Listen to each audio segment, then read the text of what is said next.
ဒီနေ့ညပိသပေါင်းသူတော်ကောင်းတို့ကိုဦးဇင်းတို့ဘာတရားဟောမှလဲဆိုလို့ရှိရင်ခုတကနိကေထေရဂါထာပါဠိတော်မှာလာရှိတဲ့ပိယင်ဇဟထေရဂါထာထေရဂါထာဆိုတာကမြတ်စွာဘုရားလက်ထက်ကယဟန္တာအရှင်မြတ်ကြီးတွေ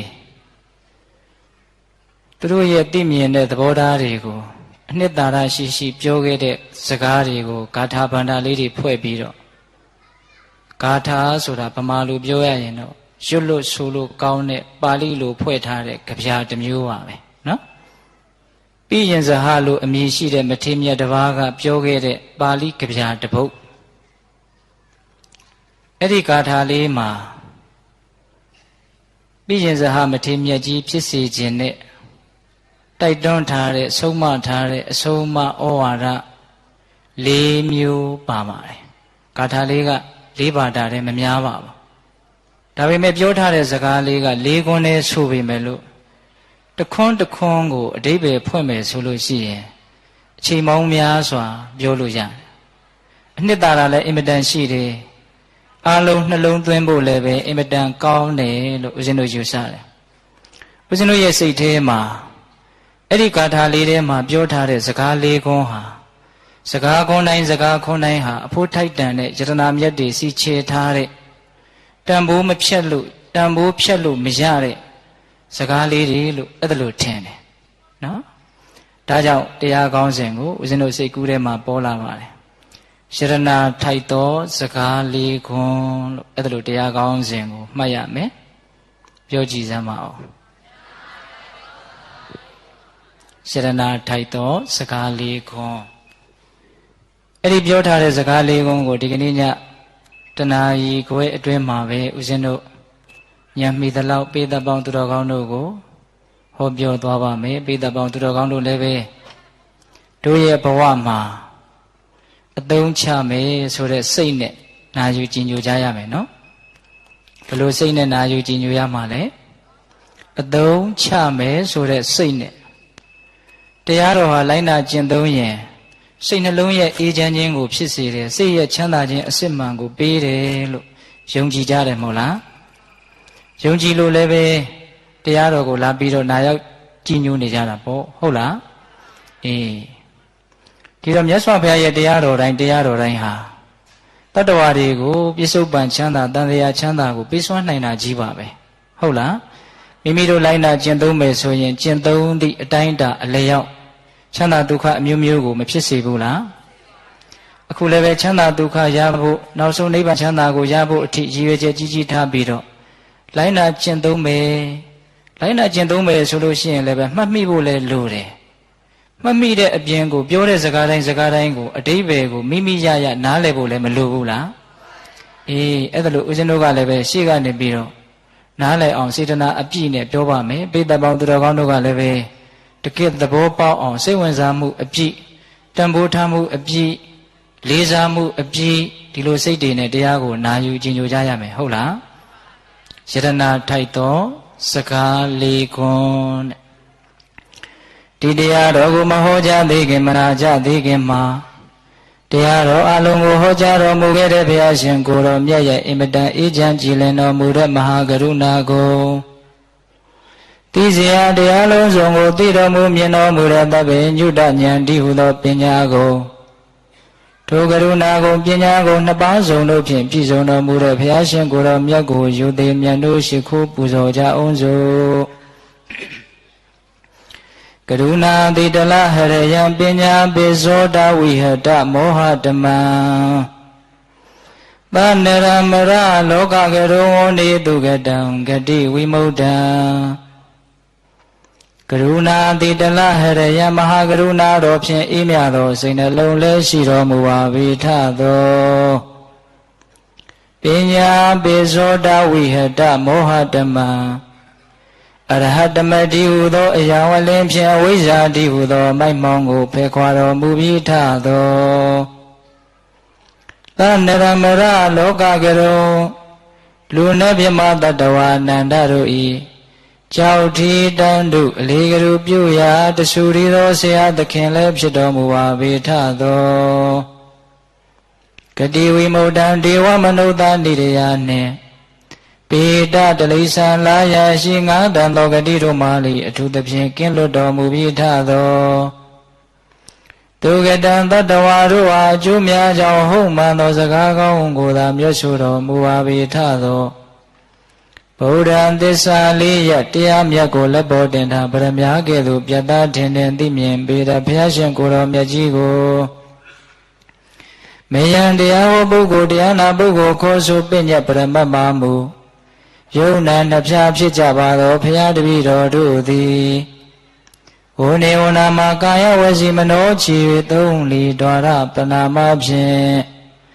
ဒုက္ခယောကျိုးလက်ဆုံးမူကားရှိခိုးဥညွတ်ပါ၏မြတ်စွာဘုရား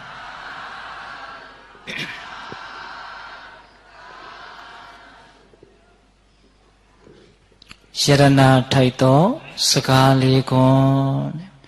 ပြီးရင်ဇဟလို့အမည်ရှိတဲ့မထေမြတ်တစ်ပါးအမိန့်ရှိခဲ့တဲ့တရားဒေသနာပါပြီးရင်ဇဟမထေဟာသူသာသနာပေါင်းတွင်မဝင်ခင်ကအင်မတန်အစွမ်းထက်မြက်တဲ့စစ်တိုက်တဲ့နေရာမှာအင်မတန်ကျွမ်းကျင်တဲ့မင်းသားတစ်ပါးဖြစ်ခဲ့တာမှန်လားမင်းသားပေါ့နော်အဲ့ဒါသူကတိုက်တဲ့စစ်ပွဲတိုင်းမှာအနိုင်ရတယ်အဲ့ဒါလို့အနိုင်ရတဲ့အတွက်ကြောင့်ရန်သူတွေကသူ့ကိုမချစ်ဘူးရန်သူတွေကသူ့ကိုမုန်းတယ်ဒါကြောင့်အမေမွေးတဲ့နာမည်ပျောက်ပြီးတော့ပြီးရင်ဇဟရန်သူမုန်းတဲ့မင်းသားပေါ့အဓိပ္ပာယ်လေးကဟုတ်လားအဲ့ဒါလောက်စစ်တိုက်တဲ့နေရာမှာကျွမ်းကျင်တဲ့ရဲစွမ်းတတိနဲ့ပြည့်စုံတဲ့ပြီးရင်ဇဟမင်းသားဘဝကနေနောက်တော့ငါရဲ့ကိုယ်ရင်းတန်တမှာရှိတဲ့ကိလေသာတရားတွေကိုအနိုင်တိုက်မယ်ဆိုတဲ့စိတ်နဲ့သာသနာ့ဘောင်တွင်ကိုဝင်ရောက်လာပြီးတော့တရားနှလုံးကျင့်သုံးတော့အာသောတရားကုန်ခန်းလို့ယဟန္တာဖြစ်တယ်။အဲ့ဒီယဟန္တာဖြစ်ပြီဆိုမှသူသိတဲ့အသည့်တွေကိုလောကလူသားတွေအတွက်မျှဝေထားခဲ့တာပေါ့အင်မတန်ဖို့တန်တယ်လို့ထင်ပါတယ်နော်။ယရဏထိုက်သောစကားလေးကိုနဲ့စတင်ပြီးတော့နာယူကြည်ညိုကြရအောင်။ဥပတံတေသူနိပတိနိပတံတေသူဥပတိဝတိဝတမာနေတုရမမာနေတုနောရမေဥပတံတေတုမြင့်သူတို့ဤကြားထဲမှာနိပတိနှိမ့်စွာနေရ၏မြင့်နေတဲ့သူတွေရဲ့ကြားထဲမှာနှိမ့်စွာနေရမယ်ဒါပထမစကားတစ်ခွန်းဥပတံတေတုနိပတိနိပတံတေတုဥပတိနိပတံတေတုနှိမ့်နေသူတွေရဲ့ကြားထဲမှာဥပတိမြင်မားစွာနေထိုင်ရ၏နေနေသူတွေရဲ့ကြားထဲမှာမြင်မားစွာနေရမယ်ဒါဒုတိယစကားတစ်ခွန်းဥပတံတေသူနိပတိနိပတံတေသူဥပတိဝတိအဝတမာနေသူရမမာနေသူနောရမေဝတိအဝတမာနေသူအဝတမာနေသူမနေသူတို့ဤကြားထဲမှာဝတိနေထိုင်ရ၏မနေသူတွေရဲ့ကြားထဲမှာနေရမယ်တတိယစကား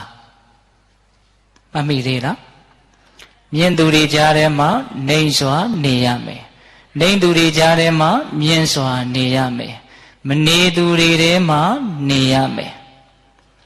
ရမမာနေသူနောရမေရမမာနေသူမွေလျောနှစ်ချိုက်ပြောပိုင်နေကြတဲ့တတ္တဝါတွေရဲ့ကြားထဲမှာနောရမေမွေလျောပြောပိုင်ခြင်းမရှိစွာနေရ၏ပြောသူတွေရဲ့ကြားထဲမှာမပြောပါနဲ့စရုဒ္ဓစကားဘယ်နှခွန်းလဲ၄ခွန်းမြင်သူတွေထဲမှာနှိမ့်မှာနှိမ့်သူတွေထဲမှာမြင်မှာမနေသူတွေထဲမှာနေပါပြောသူတွေထဲမှာမပြောပါနဲ့တဲ့စကားကအနှဲငယ်မြကွယ်ဝှက်နေတယ်လို့ထင်တယ်နော်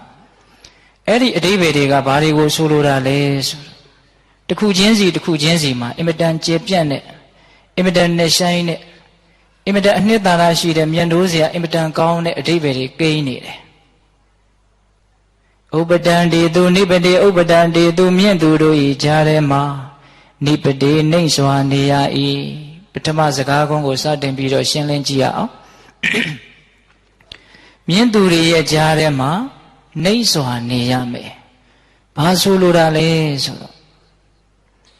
ဟောဒီလောကကြီးကဘာတွေမြင့်နေတာလဲမာနတွေဘဝင်နေနဲ့မြင့်နေတာတဲ့နော်တခါကြီးမိုင်မြလောကမှာရှိကြတဲ့တတ္တဝါတွေဟာဘာတွေမြင့်နေတာတဲ့တို့မာနတွေဘဝင်နေနဲ့မြင့်နေတာအထင်နေနဲ့မြင့်နေတာငါဆိုပြီးတော့မြင့်နေတာအဲ့ဒါလို့တန်ဖိုးမရှိတဲ့အနှစ်မရှိတဲ့ကျူရိုးပမာထောင်လွှားမြင့်မောက်နေကြတဲ့ဒီလောကကြီးထဲမှာမာနတရားတွေနဲ့အနှစ်သာရကင်းမဲ့နေတဲ့ဒီလောကကြီးမှာတကယ်မြင့်တာဆိုလို့မာနတွေပဲရှိတဲ့ဒီလောကကြီးထဲမှာအဲ့ဒါလို့မာနတွေဘဝင်တွေမမြင့်မဲနဲ့နိဝါဒနှိမ့်ချသောနူးညံ့သောတိမ်မွေသောဉာဏ်ပညာကြီးသော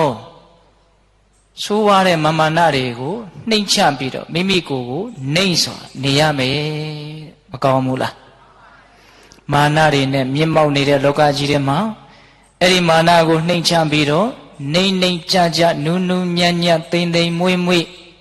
နေထိုင်နိုင်ရမယ်မာနကြီးတယ်ဆိုတော့ကြည့်ရတာမြင့်တယ်နော်တရားကြီးဒီမှာကြီးများအနှစ်မရှိတဲ့စပနှံလို့ဘာအစွမ်းမှမရှိတဲ့စပနှံဟာအင်မတန်ထောင်တာပဲနော်အဲ့ဒီတည်းမှာအနှစ်သာရတွေစံနေနဲ့ပြည်လာပြီအနှစ်နဲ့ပြည်လာပြီဆိုတော့အဲ့ဒီစပနှံလေးကငိုက်ကြသွားတယ်ဒီဥပမာလေးကိုဒကာဓမ္မတို့ဦးဇင်းတို့ငယ်ငယ်လေးတွေကစကြားဘူးတယ်နော်အဲ့လိုပဲလူလောကကြီးမှာအသိပညာတရားတွေခေါင်းမကြတဲ့ကိုယ့်ဘဝမှာမာနကြီးတဲ့ရာရှိတယ်လို့မှန်မှန်ယွင်ယွင်ထင်နေတဲ့အမှန်မြင်မှုနည်းတဲ့ပုဂ္ဂိုလ်တွေသာလျှင်ထောင်လွှားနိုင်ကြတယ်ဘဝမှာဘာမှမာနကြီးတဲ့ရာမရှိပါဘူးလို့သိတဲ့လူတွေကဘယ်တော့မှမာနမကြီးဘူးဘာကိုမှီပြီးတော့မာနတွေကြီးကြတာလဲနည်းနည်းလောက်စီစစ်ကြည့်တဲ့ပညာတွေတက်လို့မာနတွေကြီးကြတာလားဘယ်လောက်တက်တာလဲအဲ့ဒီကိုတက်တဲ့အတတ်ပညာဟာကိုယ့်ရဲ့အတွင်းမှာရှိတဲ့စိုးရိမ်မှုတွေပူပန်မှုတွေကိုငြိမ်းသက်နိုင်လောက်တဲ့အထိပညာတွေကြီးပြီလားမကြီးသေးပါဘူးတောကတွေဖြစ်လာရင်ခါးစီးပြီးတော့ခံကြရတာငိုကြွေးကြရတာစိုးရိမ်ကြရတာထိတ်လန့်နေကြရတာကိုတက်တဲ့အတတ်ပညာတွေကအဲ့ဒီတောကတွေကိုငြိမ်းသက်နိုင်လောက်အောင်စွမ်းလားကဲရှိလို့မာနကြီးတာလားဘယ်လောက်ရှိတာလဲအဲ့ဒီရှိတာတွေအစဉ်ပြေတာတွေကကိုယ့်ရဲ့တကယ်ပြဿနာတွေကိုတကယ်ဖြေရှင်းပေးနိုင်သလားအပေါ်ရံမှာနော်တခါကြီးဒီမိုင်းများဟုတ်လားခုတခါဓမ္မတို့ဦးဇင်းတို့ရဲ့ဘဝမှာတိလို့တက်လို့မာနကြီးတာဆိုရင်ကိုမသိသေးတာကိုမတက်သေးတာတွေအများကြီးရှိတယ်ဆိုတာသဘောပေါက်ရရှိလို့မာနကြီးတယ်ဆိုရင်ကိုမှမရှိသေးတာတွေကိုတွေးပြီးတော့မာနကိုနှိမ့်ချရမယ်ဇန်တရားတွေနဲ့အေးအေးချမ်းချမ်းနေနိုင်တဲ့အစွမ်းတတ္တိတွေရှိလားမရှိဘူး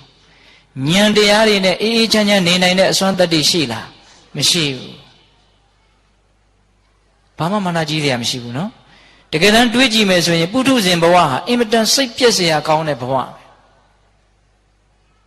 ဒါပေမဲ့မာနမကြီးလောက်ဖဲနဲ့မာနကြီးနေကြတာတက်တယ်ရှိတယ်သိတယ်အတိုင်းဝိုင်းကောင်းတယ်အမျိုးမျိုးသောအကြောင်းတရားကိုအမိပြုပြီးတော့မာနတွေကြီးကြတာမာနကြီးတော့ဘာဖြစ်တော့ဆိုအသိဉာဏ်လမ်းတွေပိတ်ငါသိတယ်ငါတက်တယ်ငါကိုဘယ်သူမှပြောစရာမလိုဘူးဆိုတော့အသိဉာဏ်တွေဝင်ရဝင်ကြောင်းတကားပေါက်တွေကိုအကုန်ပိတ်ထားတာအဲ့ဒီတော့ကိုယ့်ရဲ့အခန်းကညစ်ပတ်နန်းစော်နေရောဘာမှလက်ဆက်မှုမရှိဉာဏ်တွေကိုပိတ်ထားတာဝင်ခွင့်မရအောင်ပိတ်ထားမာနကလေဟုတ်လားပြီးတော့မာနကြီးလာရင်ဘာဖြစ်တော့သေကြတာကလူမုံများတယ်ကိုတမင်းကိုစားနေကြတာနော်အတလူကြီးမှန်ကြီးနဲ့ထောင်းနေရင်ဘေးကလူတွေကသေချာပေါက်မုံစေးစားထားတာပဲဟုတ်လားတခါကြီးမိုက်မြကျမ်းဂန်တွေကဥပမာပေးတယ်ဗျမာနကြီးတဲ့လူကိုမြင်ရရင်အစိတ်ပြင်းထန်တဲ့မွေးတကောင်ကိုမြင်ရတဲ့ခံစားချက်မျိုးပဲတဲ့ရိုက်ပတ်ပစ်ခြင်းတယ်ဒီလိုခံစားရတယ်တဲ့အဲ့ဒီတော့ကိုယ့်ကိုပတ်ဝန်းကျင်ကမုန်းတာကိုဘယ်သူလိုချင်ပါသလဲဘယ်သူမှမလိုချင်ဘူးမလိုချင်ဘူးဆိုရင်မာနကိုနှိမ့်ချဖို့မလိုဘူးလားလိုတယ်ဒါကြောင့်မာနကိုနှိမ့်ချတယ်ဆိုတာသူတော်ကောင်းကြီးတို့ရဲ့ဓလေ့ထုံးစံမာနကြီးတယ်ဆိုတာအသိဉာဏ်မရင့်ကျက်သေးတဲ့ပုဂ္ဂိုလ်တို့ရဲ့ဓလေ့ထုံးစံဟုတ်ရဲ့လားဒါကြောင့်ရှေးသူတော်ကောင်းကြီးတွေကမာနကိုနှိမ့်ချပြီးတော့မိမိတို့ရဲ့အသိဉာဏ်ဝင်ပေါက်ကိုဖွင့်ပေးတယ်မိမိတို့ရဲ့စိတ်နှလုံးကိုနူးညံ့အောင်ကြိုးစားတယ် မာနကိုကင်းစွာထားပြီးတော့မိမိအကျိုးသူတစ်ပါးရဲ့အကျိုးကိုဆောင်ရွက်သွားကြတယ်မြတ်စွာဘုရားလက်ထက်ကပိဋကတ်သုံးပုံဆောင်တဲ့ပုထိလဆိုတဲ့မထေရမြတ်ကြီးတစ်ပါးရှိဝိပဿနာမြတ်စွာဘုရားလက်ထက်ကစပြီးတော့ဦးဇင်းတို့မြတ်စွာဘုရားလက်ထက်ထိရောက်အောင်ဘုရားခုနှစ်စုလက်ထက်မှာအဲ့ဒီဘုရားခုနှစ်စုရဲ့လက်ထက်တိုင်းမှာပိဋကတ်သုံးပုံကိုဆောင်တယ်အဲ့ဒါလောက်ပညာပါရမီကြီးခဲ့တာအဲ့ဒီပုထိလမထေရမြတ်ကြီးကပညာတွေကြီးဉာဏ်တွေကြီးစာတွေလည်းတအားတတ်တော့လေစာချပေးတယ်တပည့်တွေအများကြီးရှိတယ်သူ့ဘဝကိုသူသိပ်ပြီးတော့ရင်မှုတယ်အထင်ကြီးတယ်အဲ့ဒီလိုနဲ့မြတ်စွာဘုရားကြီးသွားပြီးတော့သူဘုရားဘူးသွားတော့ဦးဇင်းတို့မြတ်စွာဘုရားကဒီမထေရဟာသူတတ်တဲ့အတတ်ပညာကိုအမိပြုပြီးတော့သူ့ရဲ့အတွင်းသာတာမှာသူ့အတွက်တကယ်အားကိုးရာစစ်မှန်တဲ့အားကိုးရာဘာမှလည်းမရှိသေးပဲနဲ့စစ်မှန်တဲ့အားကိုးရာဘာမှလည်းမရှိသေးပဲနဲ့မာနမကြီးလောက်ဖဲနဲ့မာနတွေကြီးနေတာမာနတွေကြီးနေရင်စစ်မှန်တဲ့အားကိုးရာကလည်းဘယ်ကမှစီးဝင်လာမှာမဟုတ်ဘူးဒါကြောင့်ဒီပုဂ္ဂိုလ်အတွက်အားကိုးရာထောက်ရတရားရအောင်ဆိုတဲ့မြတ်စွာဘုရားရဲ့ကရုဏာကြောင့်မြတ်စွာဘုရားကဘလို့အမိန့်ရှိတုံးဆိုတော့တုစ္ဆပုထိလဟဲ့အလကားပုထိလမောဂတုဋ္ဌိလဟဲ့သုံးမရတဲ့ပုထိလအဲ့ဒါလိုခေါ်တာတဲ့မြတ်စွာဘုရားနဲ့စကားပြောရင်တုစ္ဆပုထိလထိုင်လို့တုစ္ဆပုထိလသွားလို့ပြန်သွားပြီဆိုရင်တုစ္ဆပုထိလသွားပြီလားဒီတော့မထေရမြတ်ကြီးကစဉ်းစားတယ်ငါ့ကိုမြတ်စွာဘုရားကအလကားပုထိလလို့ပိဋကကြားထဲမှာအဲ့ဒါလိုခေါ်တာအကြောင်းမဟုတ်ဘူးမြတ်စွာဘုရားဆိုတာတတ္တဝါတွေကိုအင်မတန်သနာကျင်တာတကယ်ဆိုရင်ငါရဲ့အတွင်းတန်တမှာငါအတွက်အားကိုးရာစစ်မှန်တဲ့အရာဘာမှမရှိသေးလို့ငါ့ကိုဒီလိုခေါ်တာနဲ့တူတယ်ဆိုပြီးတော့သူ့ရဲ့တပည့်တွေပိဋကတွေမသိအောင်သပိတ်တစ်လုံးသင်္ကန်းသုံးတယ်နဲ့ငါအတွက်အားကိုးရာရအောင်ငါရှာမယ်တိုးတဲ့ထွက်သွားတာအဲ့ဒီတိုးထဲမှာတရားနှလုံးကျင့်သုံးလို့ယဟန္တာဖြစ်တော်မူကြတဲ့ယဟန္တာ၃ကျိတ်ရှိအဲ့ဒီရောက်သွားတာရောက်တော့သွားပြီးတော့ရှင်ဘုရားတို့တပည့်တော်ရဲ့အားကိုးရာဖြစ်တော်မူပါဖေရတပည့်တော်အားကိုးပါရစီဖေရတန်တရားကလွတ်ရလွတ်လန်းကိုနီးပေးလမ်းပြပြုတော်မူပါမာနကိုနှိမ့်တော့အတိညာဉ်တွေဝင်ဖို့အတွက်တကားပေါက်တို့ဘာလို့ပေးလိုက်ပြီလဲဖွင့်ပေးလိုက်ပြီဒီတော့မထေရမြတ်ကြီးတွေကဒီပုဂ္ဂိုလ်ဟာစာအင်မတန်တက်တာဆိုသိတယ်သိတော့အိုးငါထက်ငယ်တဲ့ပုဂ္ဂိုလ်သွားပြီးတော့မေးနောက်တစ်ပါးသွားတော့လေနောက်တစ်ပါးကိုလွှဲချယဟန်တော်၃ချိန်လုံးတစ်ပါးမှသူ့ကိုဘာဆုံးမပေးဘူးမာနတွေလည်းတော်တော်ကြ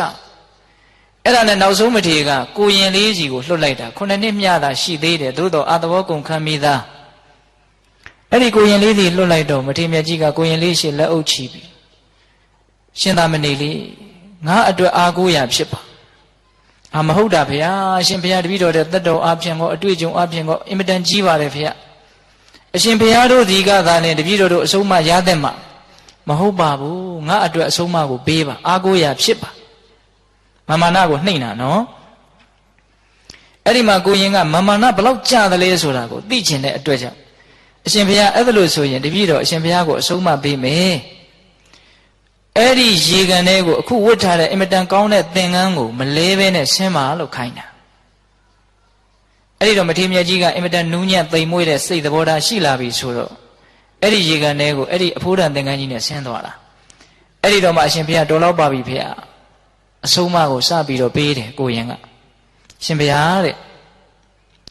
လှိုင်ပေါက်6ပေါက်ရှိတဲ့တောင်ပိုကြီးတစ်ပေါက်တောင်ပိုကြီးတစ်ခုတည်းကိုဖို့တကောင်ဝင်သွားပြီဆိုရင်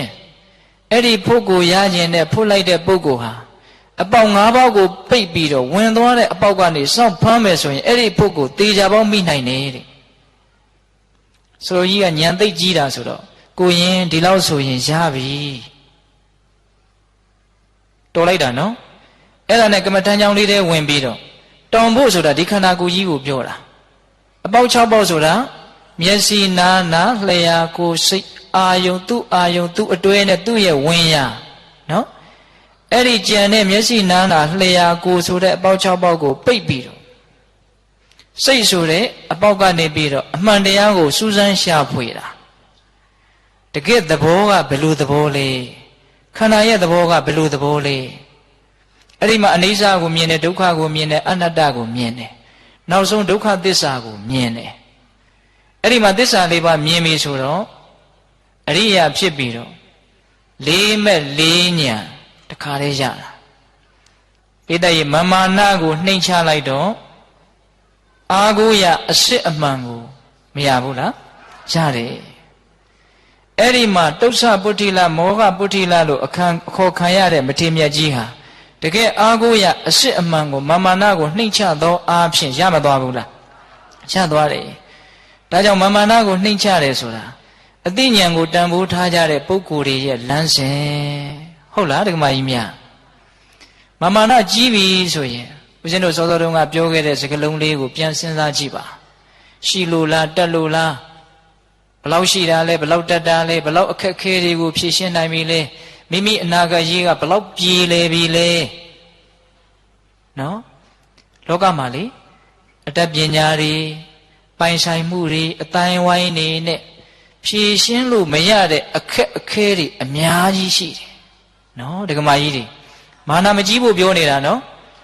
ငွေဘလောက်ရှိရှိအဲ့ဒီငွေနဲ့မရှင်းနိုင်တဲ့ပြဿနာအခက်အခဲတွေအဲ့ဒီလူမှာအများကြီးရှိတယ်စွတ်ရွတ်ပြီးတော့အထင်ကြီးမနေနဲ့ပညာတွေဘလောက်တက်တက်အတိုင်းဝိုင်းတွေဘလောက်ကောင်းကောင်းဘလောက်အစဉ်ပြေတယ်လို့ထင်ရစေကမူအဲ့ဒီအစဉ်ပြေမှုတွေရဲ့နောက်ွယ်မှာ तू မဖြေရှင်းနိုင်တဲ့ပြဿနာအခက်အခဲတွေအများကြီးရှိတယ်နော်တခါကြီးမိုင်းမြခုတက္ကမတို့ဦးဇင်းတို့တွေဒီအတွင်းတန်တာမှာလေမကောင်းတဲ့အကုသိုလ်အငြိအကျေးကိလေသာတွေမရှိဘူးလားဒိဋ္ဌိဆိုတဲ့ကိလေသာမရှိဘူးလားအဲ့ဒီဒိဋ္ဌိဆိုသောကိလေသာတွေအနာဂတ်မှာအပေတန်တရားကိုဖန်တီးလက်တက်လို့ဒီလူတွေသိတယ်မဟုတ်လားသိတာလည်းဘယ်ချိန်သိမယ်မသိဘူးလေအခုပဲဗျူကနေပြက်ကနေသိပြီးတော့အခုပဲအပေလေးပါးကိုထိုးကျသွားပြီးတော့ဘဝရဲ့အပြောင်းလဲဟာတိတ်ပြီးတော့ကြီးကြီးကျယ်ကျယ်ဖြစ်မသွားနိုင်ဘူးလို့ဘယ်သူပြောနိုင်မလဲမပြောနိုင်ဘူးကမသိခင်မှာကိုပဲ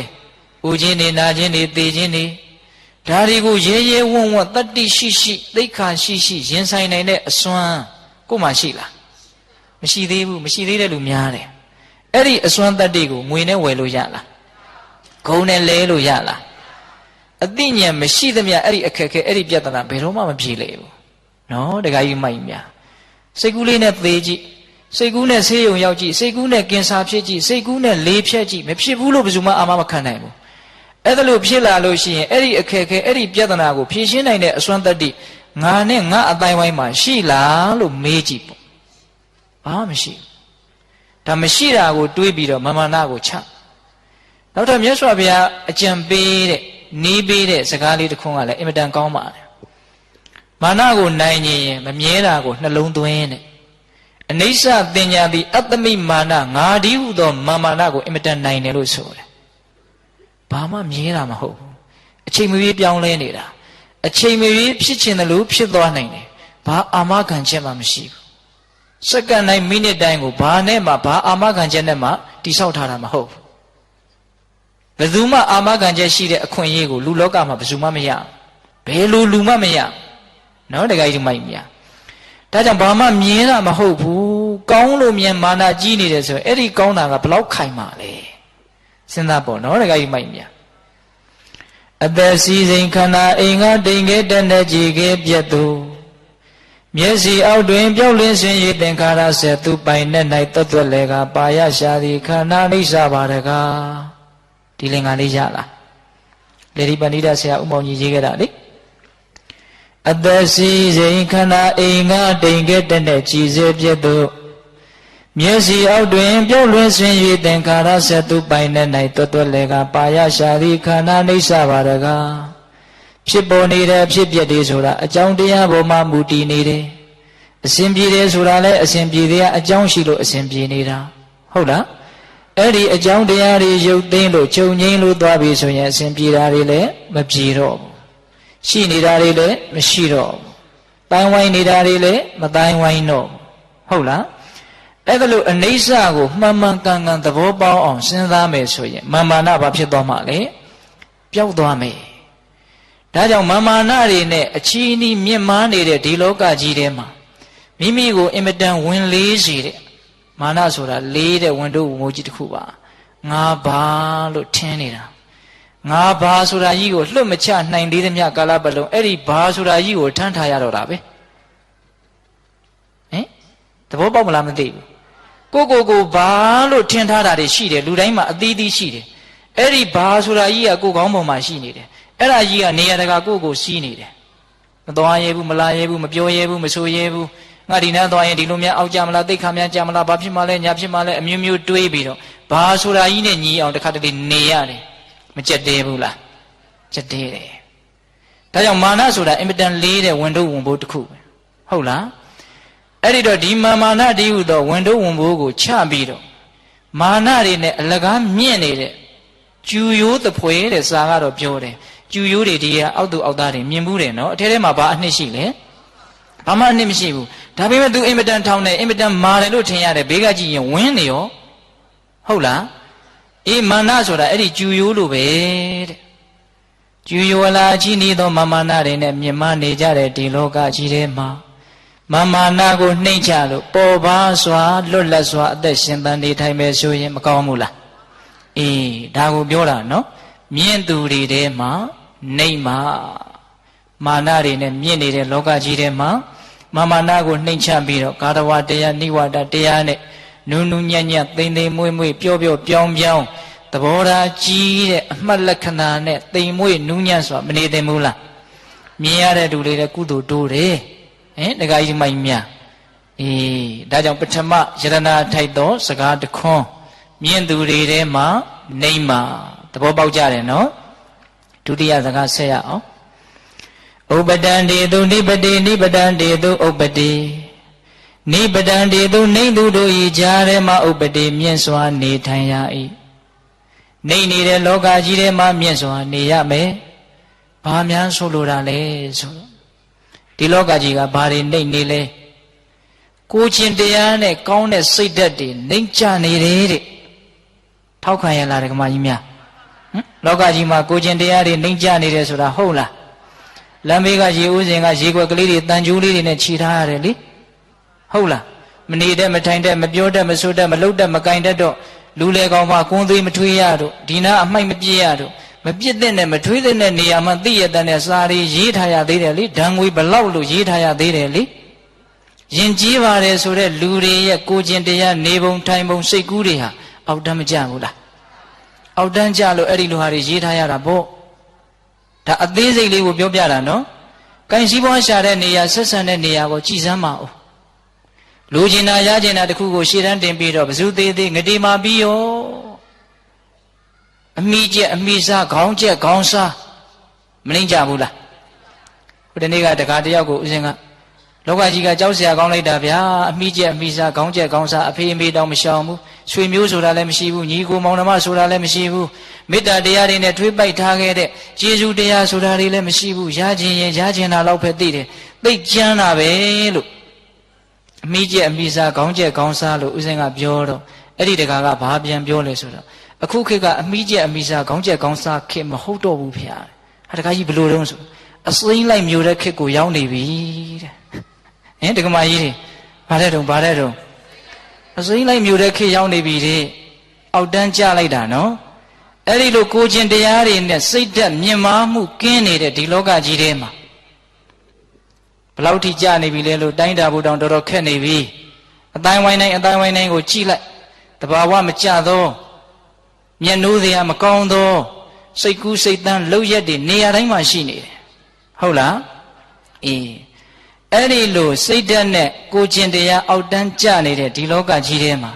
မိမိရဲ့ကိုကျင်တရားကိုမိမိရဲ့ဉာဏ်စွမ်းသရစွမ်းဝရိယစွမ်းနဲ့ဆွဲတင်ရနော်စိတ်ဓာတ်တွေအောက်တန်းကျနေတာထဲမှာမိမိရဲ့စိတ်ဓာတ်ကိုမြင့်မားလာအောင်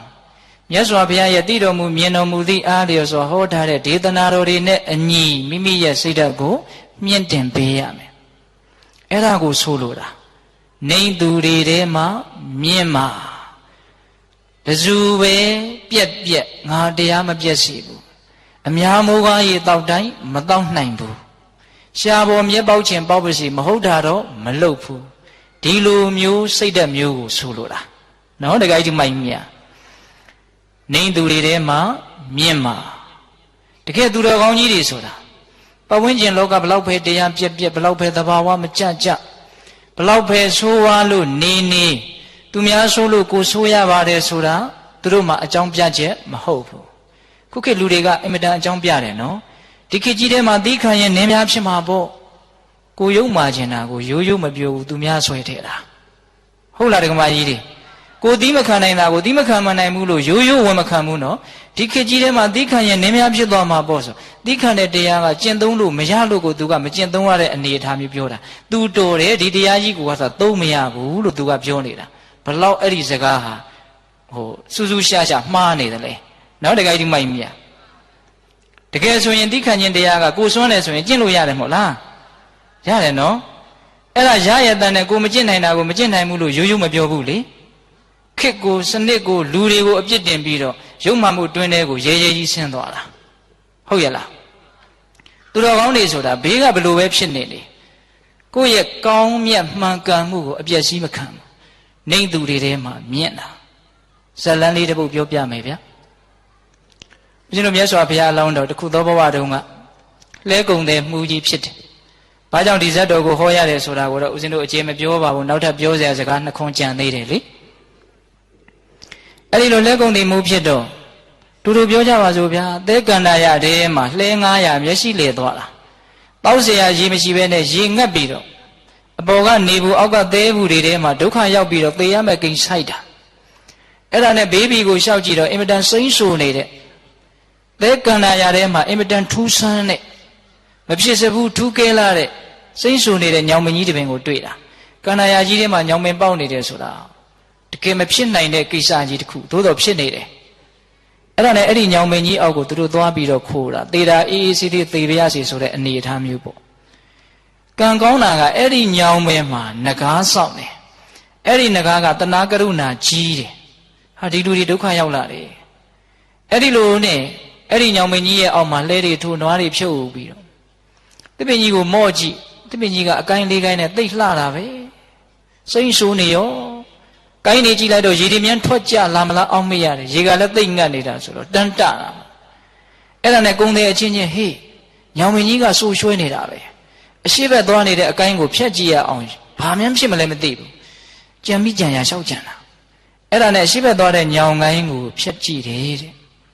ဖြတ်ကြည့်တော့ငကားမင်းကတနာလို့ဒီလူတွေငါရှိမှမသေးပါစေနဲ့ဆိုတဲ့စေတနာနဲ့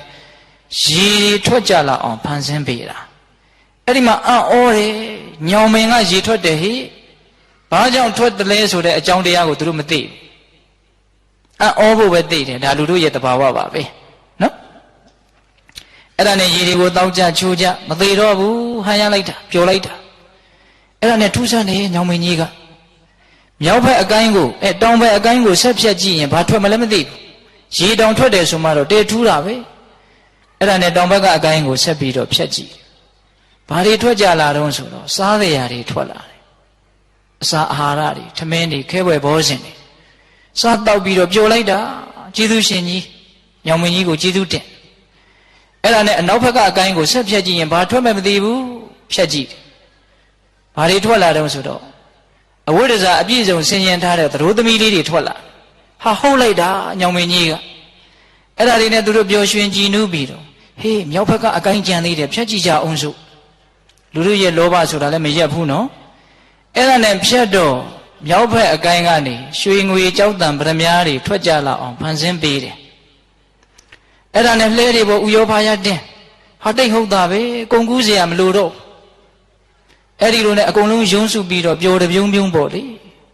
အဲ့ဒီအချိန်မှာသူတို့စိတ်ကူးထဲမှာဘာတွေကူးလာတော့ဆိုအရှိဘက်ကရေထွက်တယ်တောင်ဘက်ကအစာထွက်တယ်အနောက်ဘက်ကသရိုးသမီးထွက်တယ်မြောက်ဘက်ကယရနာထွက်တယ်အမြင့်ကိုတူးကြည့်ရင်ဘာတွေရအောင်မလဲမသိဘူးတဲ့လောဘကကြီးလိုက်တာဗျာ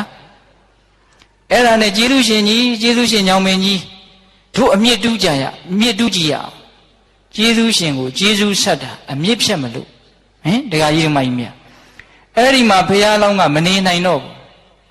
လက်အုပ်ချီပြီးတော့အိုးအရှင်တို့ဒီညောင်မင်းကြီးကသင်တို့ကိုဘာများမကောင်းတာလို့ပြစ်မှားလို့လေတကယ်ဆိုရင်ရေကိုပေးတယ်အစာကိုပေးတယ်သတို့သမီးကိုပေးတယ်ယတနာကိုပေးတယ်ကျေးဇူးရှင်ဆိုရင်အရေးနေရတော့အခက်မချိုးရဘူးလို့ဒီလိုရှိမလို့သင့်ပါဘူးမလို့ပါနဲ့ညောင်မင်းကြီးရှင်သန်ပါစီအဲ့တော့ဘက်ကလူတွေကအများစုဟာဖရာသမားတရားသမားနဲ့တွေ့နေပြန်ပြီဒီလိုပြောချင်ပြောမှာပေါ့ဟုတ်လား အဲ့ဒါနဲ့အမြင့်ပြတ်မယ်ဆိုတဲ့အုပ်စုကများနေတာဟုတ်တယ်အရင်နေပြီးတော့အခက်မချိုးသင့်ဘူးဒါပေမဲ့လို့အကျိုးရှိမယ်ဆိုလို့ရှိရင်ပင်စီကိုဖြတ်တန်ရင်ဖြတ်ရမှာပဲသူတို့ကလည်းအဲ့ဒါလိုပြန်ပြောတာအဲ့ဒါနဲ့အမြင့်ကိုမဖြတ်ချင်တဲ့လူကဘုရားလောင်းတယောက်တည်းရှိဒီညောင်မင်းကြီးကိုအမြင့်ဖြတ်မယ်ဆိုတဲ့လူကဒီတယောက်ကလွယ်လို့ကျန်တဲ့လူတွေပဲ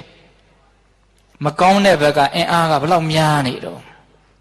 လောကကြီးကဒီတိုင်းပဲနော်တကယ်ကြီးမိုက်မြ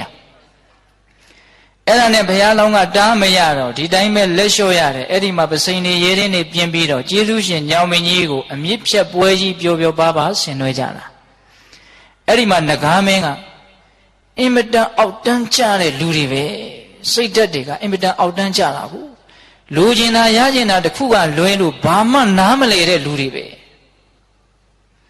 အဲ့ဒါနဲ့သူ့ရဲ့နဂါစစ်တီတွေကိုလေးများပြင်ခိုင်းပြီးတော့ဟိုတယောက်ကလွဲလို့ကြံတာတွေကိုအကုန်တတ်လို့အမိန်ပေးတာအဲ့ဒီမှာအကုန်သေးတာပဲအဲ့ဒီမှာယတနာတွေကိုဘုရားလောင်းရဲ့လှဲပေါ်တင်ပေးပြီးတော့အိမ်နိုင်ရာရောက်ပို့တာပဲဒီနေရာမှာဦးဇင်းတို့ပြောချင်တာကဘာလဲဆိုတော့ဘုရားလောင်းရဲ့စိတ်ဓာတ်အများနဲ့တယောက်ဖြစ်နေတော်လဲပဲနှိမ့်နေတဲ့လူတွေရဲ့ကြားထဲမှာနှိမ့်ကြမသွားအောင်မိမိကိုယ်ကိုထိန်းနိုင်တယ်ရွှေငွေကလည်းမဖြားယောင်းနိုင်ဘူးနော်အခွင့်အရေးတွေကလည်းမဖြားယောင်းနိုင်ဘူးမကောင်းဘူးလားအဲ့ဒီစိတ်ဓာတ်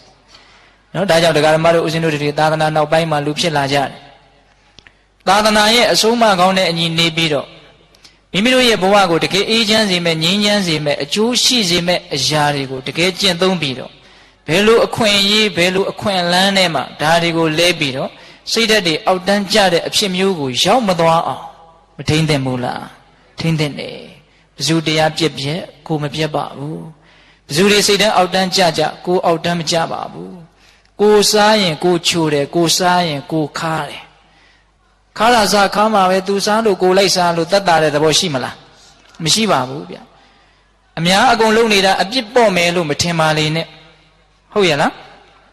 ဘယ်သူကဘယ်လိုပဲလှုပ်လှုပ်ဒီနိယာမကိုချိုးဖောက်တယ်ဆိုလို့ရှိရင်ဒီသဘာဝကိုချိုးဖောက်တယ်ဆိုရင်ဒီဓမ္မသဘာဝဓမ္မနိယာမတွေကထိုက်သိအားလျော်စွာအပြစ်ဒဏ်ခတ်သောအားဖြင့်တနည်းအားဖြင့်လောကကြီးရဲ့သဘောကိုကစမကောင်းတာလို့ရင်မကောင်းတာဖြစ်တာပဲမဟုတ်လား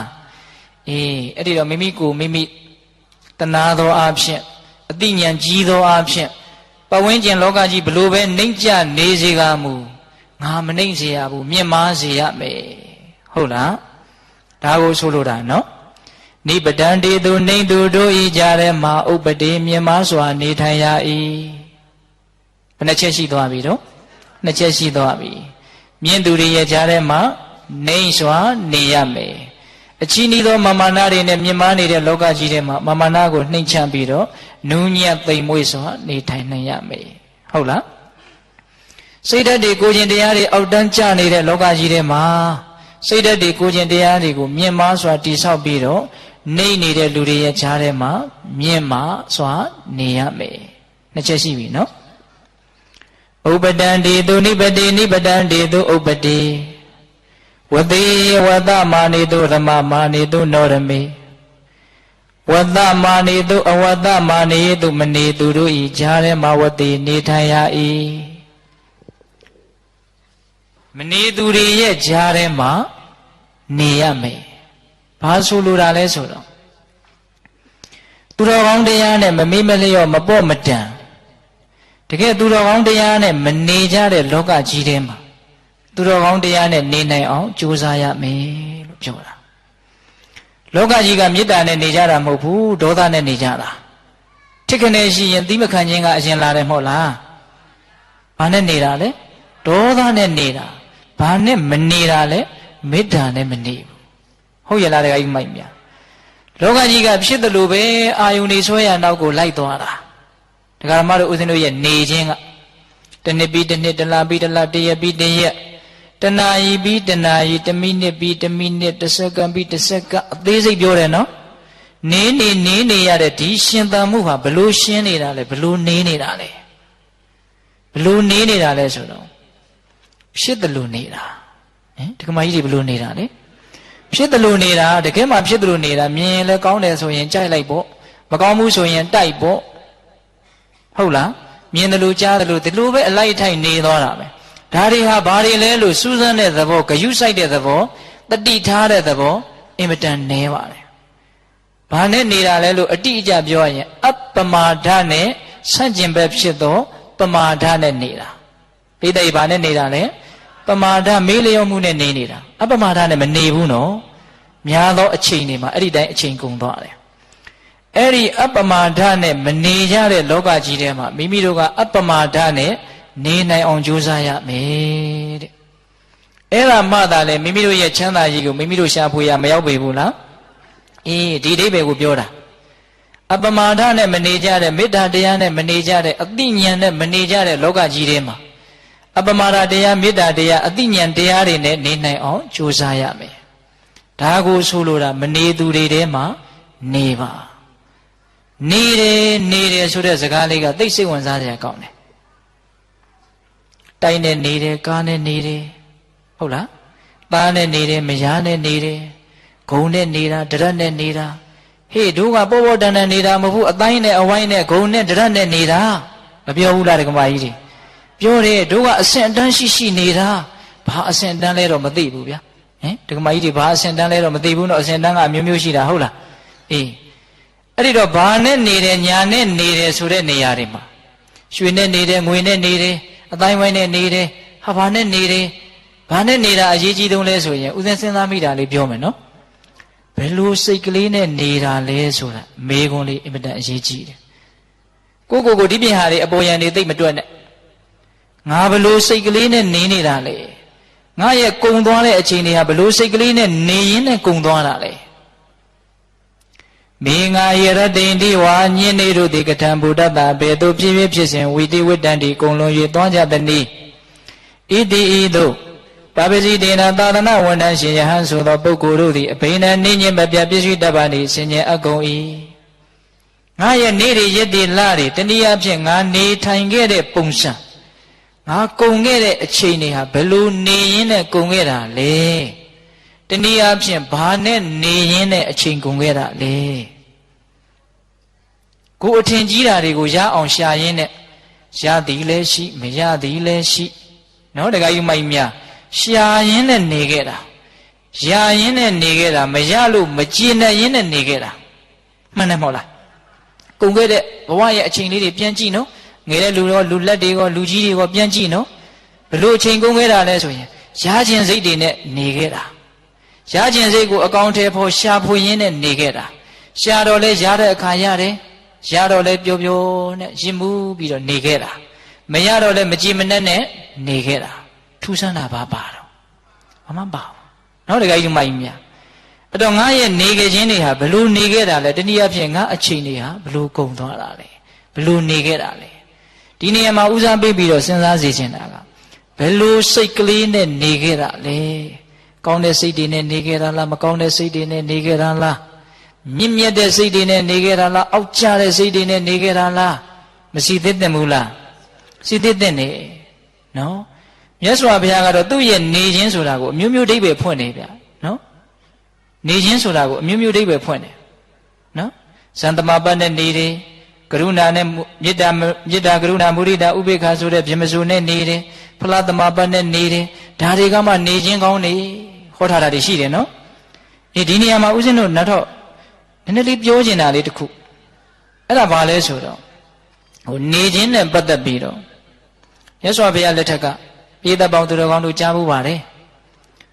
မြတ်စွာဘုရားရဲ့ဆွေတော်မျိုးတော်တွေအကြီးအကျယ်ရန်ဖြစ်ကြတာလေကပိလဝနဲ့ကောလိယသာကီဝင်မင်းမျိုးတွေအဲ့ဒီနှစ်ပြည်တော်ရဲ့ကြားထဲမှာရောဟိနီမြစ်ဆိုတဲ့မြစ်ပေါက်စာလေးရှိအဲ့ဒီမြစ်ရည်ကလေးကိုပိတ်ပြီးတော့သူတို့ကလည်းယူရတယ်ကိုကလည်းယူရတယ်စိုက်ပျိုးရေးလုပ်ကြရတာတစ်နှစ်မိုးခေါင်တော့ရေကမလုံလောက်ဘူးတရေလောက်သွင်းလိုက်ရုံနဲ့စပါးကင်းတွေကအကုန်အောင်ပါဒါပေမဲ့နှစ်ဦးလုံးအတွက်နှစ်တိုင်းပြည်လုံးအတွက်မလုံလောက်ဘူးအဲ့တော့ဟိုဘက်ကလူတွေကလည်းဟေးတို့ပေးပါကွာတို့ရေကတရေသွင်းလိုက်ရင်အောင်ပါဟာမင်းတို့ကြီးမှာတို့ကအိတ်ကင်ပြီးတော့တောင်းကင်ပြီးတော့လိုက်ဝဲနေရမှာလားမပေးနိုင်ဘူးတို့ပေးပါဟိုလူကလည်းငါရခြင်းနဲ့ဒီလူကလည်းငါရခြင်းနဲ့ဆိုတော့ရှိတာကတခုတည်းရခြင်းတာက2ယောက်ဖြစ်နေတယ်ဘယ်နဲ့လုံမလဲရှိတာကတခုတည်းရခြင်းတာက2ယောက်ဖြစ်နေတယ်ဘယ်နဲ့လုံမလဲရံဖြစ်မှာပေါ့လူမှာပေါ့တယောက်မှမလျှော်ဘူးလေအဲ့ဒီမှာလူကြရက်ကြရင်းနဲ့စကားတွေကလည်းဒေါသအားလျော်စွာထွက်လာတာကိုမင်းတို့ကဘယ်လောက်စွမ်းလို့တုံးမ မင်းတို့ရွာကဘယ်လောက်စွမ်းလို့တော့မင်းတို့မြို့ကဘယ်လောက်စွမ်းလို့တော့မင်းတို့တိုင်းပြည်ကဘယ်လောက်စွမ်းလို့တော့အောင်မမင်းတို့ကပိလိုကမောင်နှမချင်းချင်းယူထားတာခွေးတွေနွားတွေလိုပဲကွာမင်းတို့မင်းသားလေးတွေရဲ့လက်နှက်ကတို့ကိုဘာမှလုပ်နိုင်မှာလဲသူများကိုနာအောင်ပြောတာဟေးမင်းတို့ရဲ့ကောလိယအမျိုးတွေကလည်းကလောပင်မှာကြီးရတာပါကွာဟုတ်လားမင်းတို့ကအနူတွေကွာကိုပြက်ပြီးတော့သူတို့ရဲ့သမိုင်းကြောင်းတွေကရှိတယ်ဒါပြောရင်တရားကသိရှိသွားလိမ့်မယ်သိလားတာကီဝင်တွေရဲ့သမိုင်းကြောင်းတွေအဲ့ဒါငယ်ကျိုးငယ်နာတွေပေါ်ပြီးတော့တယောက်ကိုတယောက်နာအောင်ပြောတာအဲ့ဒါမင်းကြီးမင်းသားတွေရဲ့နာပေါက်ကြတော့ကိုင်အနူတို့ရဲ့အစွမ်းကိုပြမယ်ဟဲ့ကိုင်ခွေးတွေနွားတွေလို့တို့ကိုပြောတဲ့ပုံကိုယ်တွေတို့အစွမ်းကိုပြမယ်ဟဲ့စင်နေမြင်းနေနဲ့အကြီးအကျယ်ခြိတက်လာတာအဲ့ဒီရောဟိနီမြစ်တစ်ဖက်တစ်ချက်မှာစင်တက်မြင်းတက်အကြီးအကျယ်တက်ဆွဲထားတာအဲ့ဒါတစ်ဖက်နဲ့တစ်ဖက်အကြီးအကျယ်တတ်မလို့တားဆူးနေတာအဲ့ဒီအချိန်မှာမြတ်စွာဘုရားကငါဆွေတော်မျိုးတော်တွေငါမကေရင်သွေးချောင်းစီးတော့မေကောင်းငင်ကနေကြွသွားတာမြေပြင်ကမသွားဘူးနည်းနည်းလေးထိပ်ပြီးတော့အထင်ကြီးအောင်ဆိုတဲ့အပိုင်းလဲပါမလားတော့မသိဘူးဒါဥစဉ်စဉ်းစားတာပြောတာကောင်းငင်ကနေသွားပြီးတော့ကောင်းငင်မှာတင်းမလေးခွေထိုင်းတယ်မြတ်စွာဘုရားလည်းမြင်ရောအမျိုးတွေဆိုတော့ဓာရီလန်နေလက်နဲ့ကိုမတိမတာအောက်ချတယ်နှစ်ဖက်လုံးအဲ့ဒီမှာဟဲ့မင်းတို့ဘာလုပ်ကြတာတော့မလင်ရဲဘူးရှောက်ရတယ်တယောက်ကိုတယောက်တတ်ကြမလို့ဖေဟာမိုက်လိုက်တဲ့ကောင်လေးရိုးရိုးပြောရရင်တော့အဲ့ဒါလိုပါပဲမိုက်လိုက်တဲ့ကောင်လေးဘာကြောင့်တတ်ကြမှာတော့ရေလိုချင်လို့ဖေဟာရေနဲ့လူအသက်နဲ့ကဘယ်ဟာကတန်ဖိုးရှိတာတော့မလားပါဖေလူအသက်ကတန်ဖိုးရှိလွဲနေပြီခုခေတ်လူတွေကလည်းလေကိုတော့တိုးတက်တယ်အသိဉာဏ်တွေရှိတယ်လောကကြီးကသိတိုးတက်တာပဲနဲ့ပြောနေတာအခုလဲကဘာမှာလူအချင်းချင်းတတ်နေတာပဲမဟုတ်လားလို့ဘုရားစာလေးတစ်ကြောင်းဖတ်ဖူးတယ်ဒီလူတွေလည်းဖတ်ဖူးခြင်းဖတ်ဖူးပါလိမ့်မယ်လူရင်ကြီးတွေကလူရိုင်းတွေကိုပြောတယ်တဲ့မင်းတို့အတော်မိုက်တဲ့ကောင်တွေလူအချင်းချင်းတတ်စားတဲ့ကောင်တွေမင်းတို့ကတို့တဲ့ပုံမိုက်တယ်လို့ပြောတယ်တဲ့လူရိုင်းတွေကဘာဖြစ်လို့လဲဆိုတော့တို့ကစားခြင်းလို့တတ်တာမင်းတို့ကအကြောင်းပဲတတ်တာတဲ့ဟမ်လူရိုင်းတွေကဘာလို့တတ်တာတဲ့တော့စားခြင်းလို့တတ်တာတို့တတ်တာကအသုံးကျတယ်တဲ့ကဲမင်းတို့ကဘာလို့တတ်တာလဲဆိုဖြေတယ်မရှိဘူးဖြေရင်လည်းအချက်ကကွဲတော့မှာလေအဲ့တော့အသိဉာဏ်ကြီးပါတယ်ဆိုတဲ့လူတွေတစ်ခါတစ်ခါမှအသိဉာဏ်မဲ့သွားပြီဆိုကြောက်စရာမကောင်းဘူးလားရင်နဲ့အသက်နဲ့ဘယ်ဟာတန်ဖိုးရှိတုံးဆိုသူတို့ပြောတတ်တယ်အသက်ကတန်ဖိုးရှိပါလေအသက်ကတန်ဖိုးရှိတယ်ဆိုရင်ရင်နဲ့အသက်ကိုဘာလို့လဲမှလဲဒါပေမဲ့လဲနေကြတာပဲမဟုတ်လားအခုကမလဲဘူးလားလဲနေတာပဲဘယ်တော့မှလောကကြီးကမငြိမ်းချမ်းဘူးလောကရဲ့သဘာဝကိုကစားအမြဲတမ်းဆူပွက်နေတာငြိမ်းချမ်းခြင်းနဲ့ဆိုရင်ကိုတဦးစီအသိဉာဏ်ဦးစီးပြီးတော့ငြိမ်းချမ်းအောင်လုပ်ဖို့ပဲနော်တခါကြီးမိုက်ကြီးများအဲ့ဒီမှာမြတ်စွာဘုရားကဂါထာ၃ပုဒ်ဟောတယ်ဦးသိန်းကတော်တော်သဘောကျတယ်တုဒုက္ခဝတ္တဇင်ဝမဝေရိနေတုအဝေရိနောဝေရိနေတုမနုဿေတုဝိဟာရမအဝေရိနောရေမရခြင်းငါတို့သည်ဝေရိနေတုယံနေများနေကြတဲ့ဒီလောကကြီးထဲမှာအဝေရိနောယံကင်းကြကုန်သည်ဖြစ်ပြီးဝိဟာရမနေထိုင်နိုင်ကြပါကုန်၏မင်းသားတို့တဲ့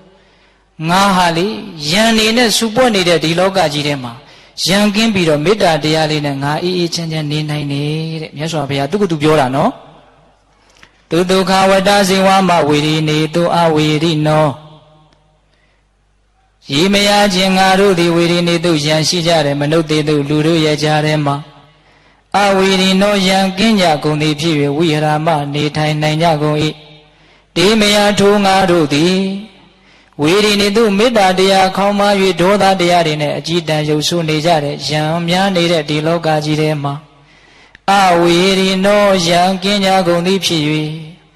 သူဒုက္ခအလွန်အလွန်ချမ်းချမ်းသာသာစဉ်ဝါမဝတ္တအသက်ရှင်ကြရဘေကုန်ဤတကားယံများတဲ့ဒီလောကကြီးထဲမှာယံမရှိဘဲနဲ့ဒေါသတွေနဲ့စူပွက်နေတဲ့ဒီလောကကြီးထဲမှာမေတ္တာတရားနဲ့အေးအေးချမ်းချမ်းနေခွင့်ရတဲ့တို့ရဲ့ဘဝရဲ့အသက်ရှင်မှုဟာသိချမ်းသာတာပဲနေရတာကောင်းလိုက်တာလို့ဘယ်နှခါခံစားဘူးလဲလို့ကိုစီသစ်တဲ့နဲ့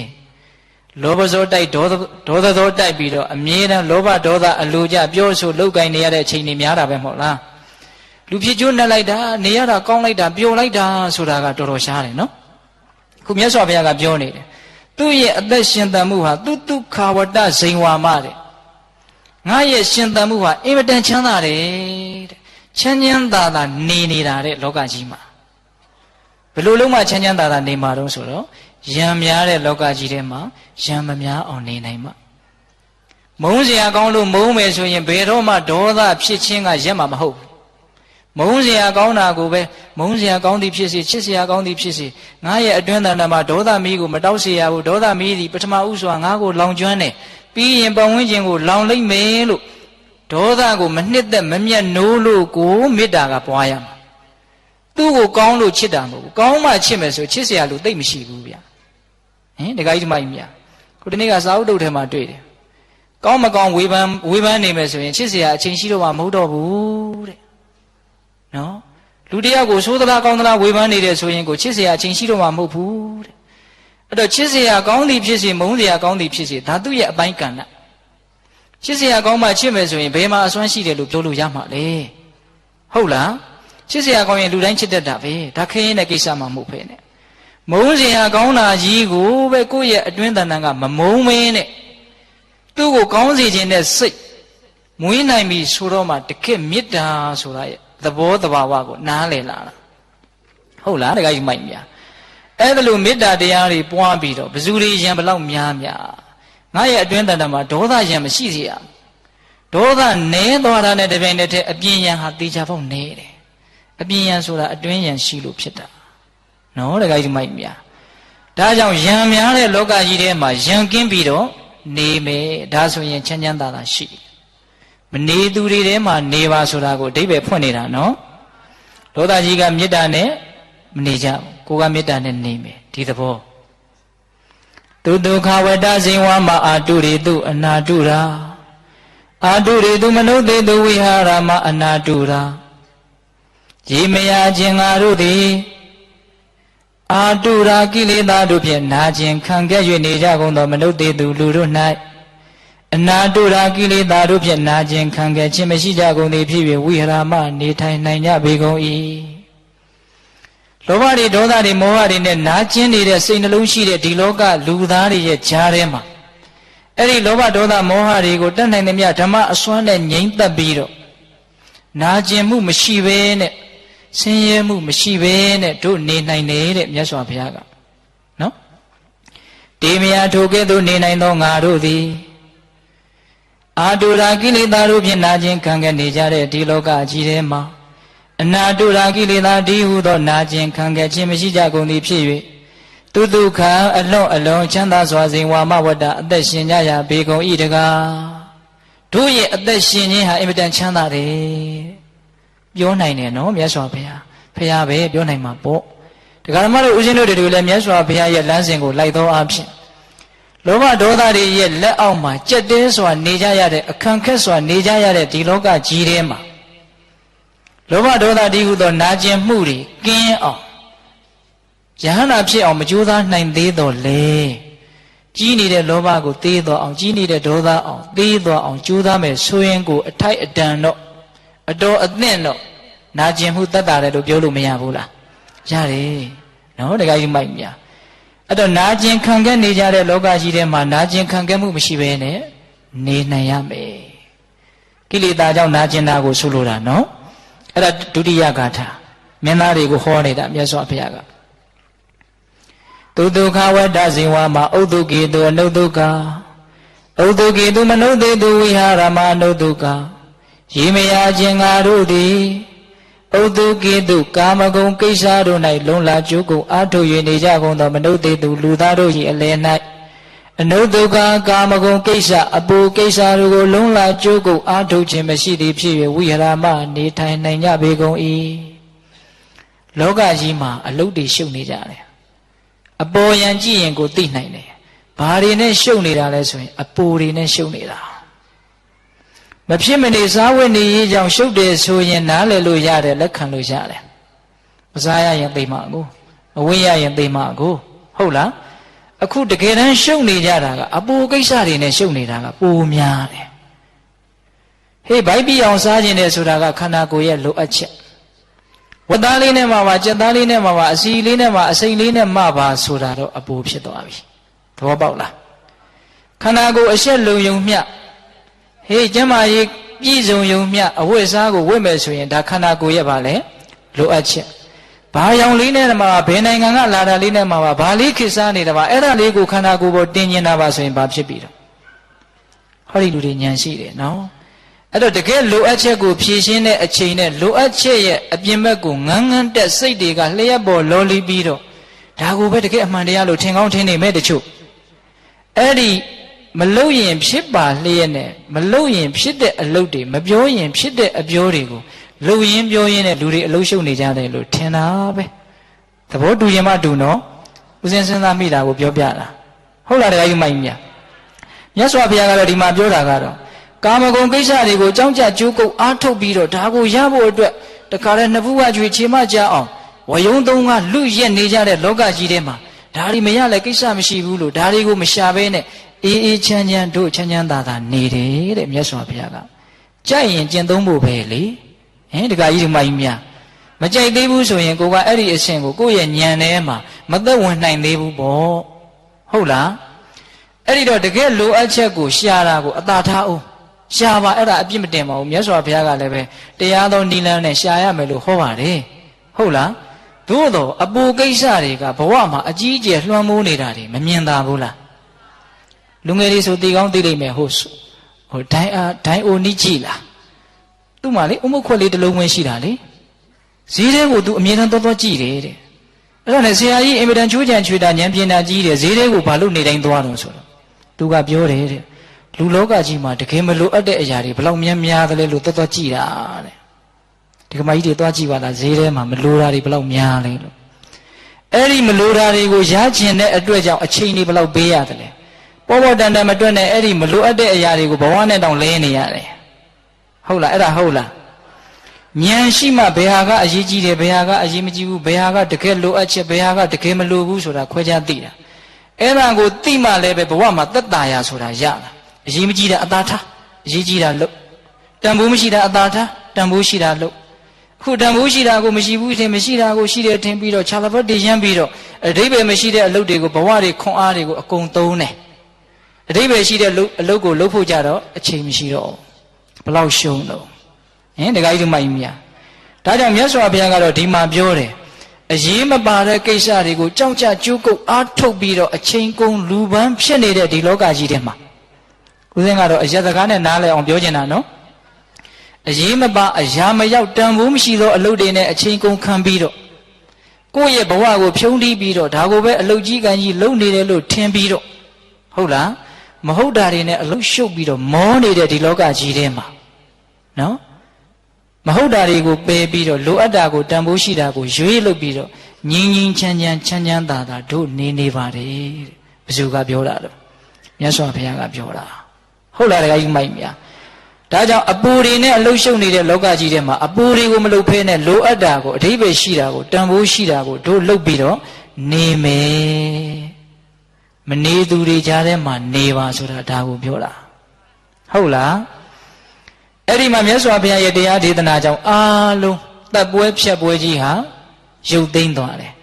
အဲ့ဒီမှာအိမ်ကိုအသီးသီးပြန်ရောက်တော့မှဘုရားကိုကျေးဇူးတင်တယ်ဘုရားနဲ့တွေ့လို့မတွေ့ရင်ဒီအချိန်မှာဘယ်ဘဝရောက်နေမှမသိဘူးခေါင်းနဲ့ကိုယ်နဲ့အိုးစားကွဲနေပြီအဲ့ဒါနဲ့ကျေးဇူးရှင်မြတ်စွာဘုရားကိုတို့မင်းသားတစ်ဖက်ကို250တိလှူကြမယ်ဆိုပြီးတော့ရဟန်း900ဖြစ်ကြတာအဲ့ဒီဇလံမပြောတော့ဘူးဒီလောက်နဲ့ရက်ရအောင်ဟုတ်လားအဲ့ဒီတော့ဦးဇင်းတို့ပြောနေတာကဘာလဲရံများပြီးတော့မေတ္တာနဲ့မနေတဲ့လောကကြီးထဲမှာမေတ္တာနဲ့နေရမယ်ဟုတ်လားကိလေသာတရားတွေနဲ့ပူလောင်ခံခဲ့နေတဲ့လောကကြီးထဲမှာကိလေသာတရားကင်းပြီးတော့ပူလောင်ခံခဲ့မှုအေးစွာနေနိုင်ရမယ်ဟုတ်လားမလိုတာတွေမဟုတ်တာတွေကိုလှုပ်ရင်းနဲ့အလုရှုပ်ပြီးမောပန်းနေကြတဲ့ဒီလောကကြီးမှာလိုအပ်တာကိုတန်ဖိုးရှိတာကိုလှုပ်ပြီးတော့နေမယ်မကောင်းဘူးလားမနေသူတွေထဲမှာနေပါစကားဘယ်နှခွန်းပြီးသွားပြီတော့မြင့်သူတွေထဲမှာနေပါနေသူတွေထဲမှာမြင့်ပါမနေသူတွေထဲမှာနေပါစတုထကပျော်သူတွေထဲမှာမပျော်ပါနဲ့ရမမာနေသူနောရမေပျော်မွေ့နေကြတဲ့ပုဂ္ဂိုလ်တွေရဲ့ကြားထဲမှာနောရမေမွေ့လျောနှိမ့်ချိုက်ပျော်ပိုက်ခြင်းမရှိသည်ဖြစ်၍ဝိဟရတိနေထိုင်ရ၏ပျော်သူတွေရဲ့ကြားထဲမှာမပျော်အောင်နေနိုင်ရမယ်လောကကြီးကဘာတွေနဲ့ပြောနေတာတော့ ကာမဂုဏ်အာယုန်နေနဲ့ပြောတယ်ဒါကအပြင်ဘက်ပေါ့နော်